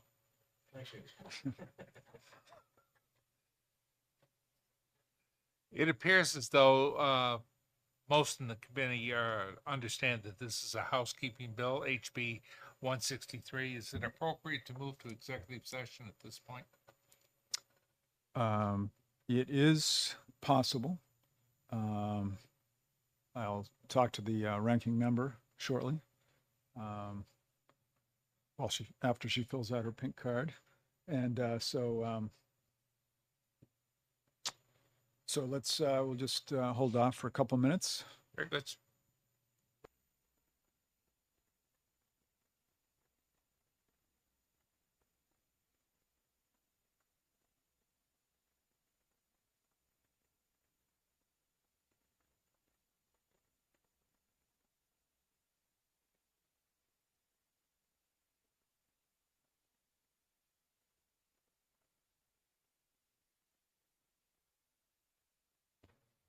Okay, it seems like Representative Almy is good with it. I'm good with it. So I think we're going to go into exec session on HB 163.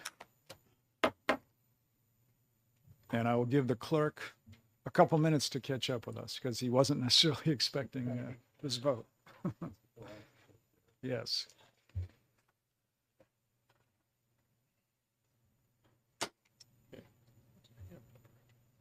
Is there any chance we'd be doing the other bill tomorrow? I don't, I'd like to talk with my caucus about yeah, what they feel about I think we'd push it off till the following week.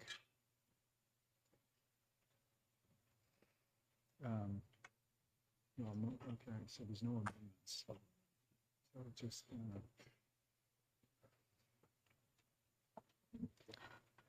and we don't have subs, so you're just gonna go through all the Republicans first. But you come to me last. You already know that. Okay, do I have a motion? I need a motion to, on this bill, HB 163. Sure. Okay, I move House Bill 163 relative to state funds. Okay, Susan Almy makes a motion to OTP and Representative. Move to OTP. As opposed to I had a ITL. long fall. Representative Ullery seconds it. Any further discussion on this before I ask the clerk to take the vote? Representative Almy, are you all set? Yes. Your light is on, so. Oh. Okay. All right. When the clerk is ready, I'll ask him to take the roll on this, the motion being ought to pass on HB 163.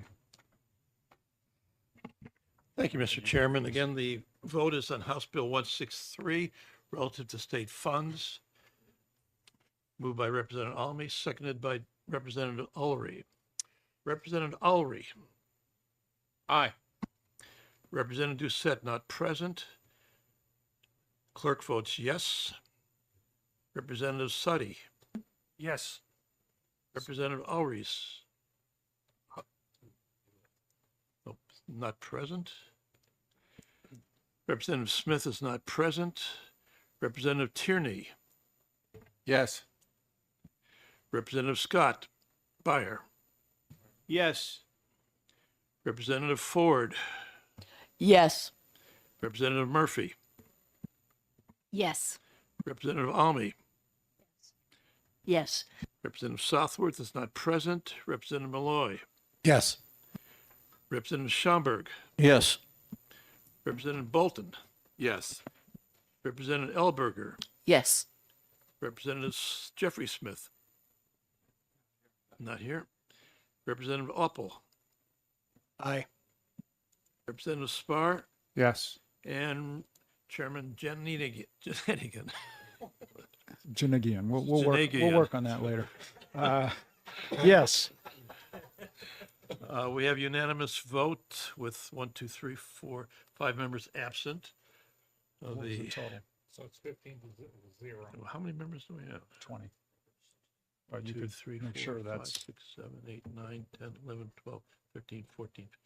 Clerk counts 15 members in favor, none opposed, and 5 absent. Motion carries. sounds good. 15-0. Move to place on consent. Representative Almy, can this go on consent? Yes. Okay, we'll put this on the consent calendar. And without objection, unless somebody has an objection. Of course, we all just voted for it. Yeah, but some people. Okay. Yeah, let me close, I'll close the executive session. Or, no, maybe I won't close it yet. So the consent calendar, for those of you who are new, there's a bunch of bills, if they're like, in this case, 15 to 0 or 17 to 1 or whatever, they can go on something called the consent calendar unless they have a fiscal impact.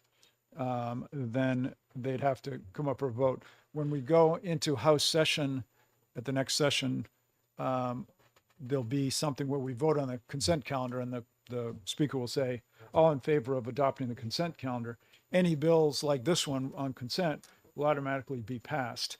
I should say would automatically, whatever their designation is, this is OTP, so it's going to be passed. There's other bills that most of the people in the committee say ITL, which means inexpedient to legislate. Those will be killed.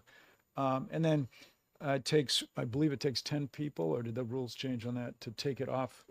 They tried to change it to 3, but I don't think it passed. I don't think it passed. Didn't it? Okay, it's still 10. So it takes 10 people. If there's 10 reps who don't want it to go consent, they've got to get together and let the clerk know. Yes. As the party that liked, Use your phone. as the party that wanted to get to 3 was saying, there was a coalition of people formed on the Republican side that promised to all vote, 10 people vote, co-sponsor the resolution, the request for to come off consent, so that a whole lot of things came off consent that those 10 people weren't voting for. I'm not sure I understood what you just said. I'm sorry, I'm a little goofy at the moment. Okay, That that made sense. Inside baseball politics for those that are watching at home. Yeah. Okay. But the 10 people doesn't seem to make a difference. Yeah.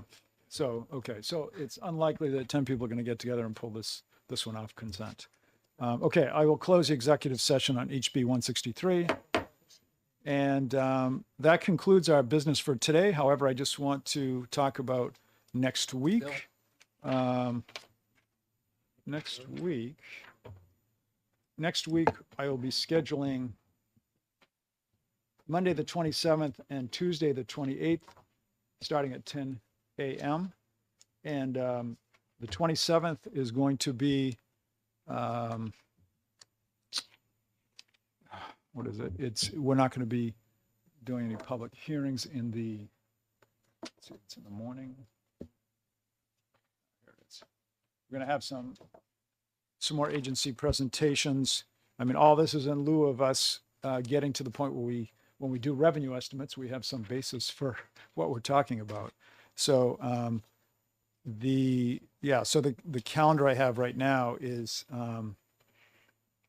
January 27th, which is Monday. We'll hear from Department of Admin Services, Treasury Department, Department of State Bureau. This will be in the calendar, by the way. Department of State Bureau of Securities Regulation and Judicial Branch. That'll be 10 to 12.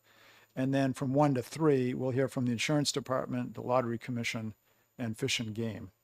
I don't think we'll be executing any bills on that day. The next day, because the only other bill we have is HB 83. But, and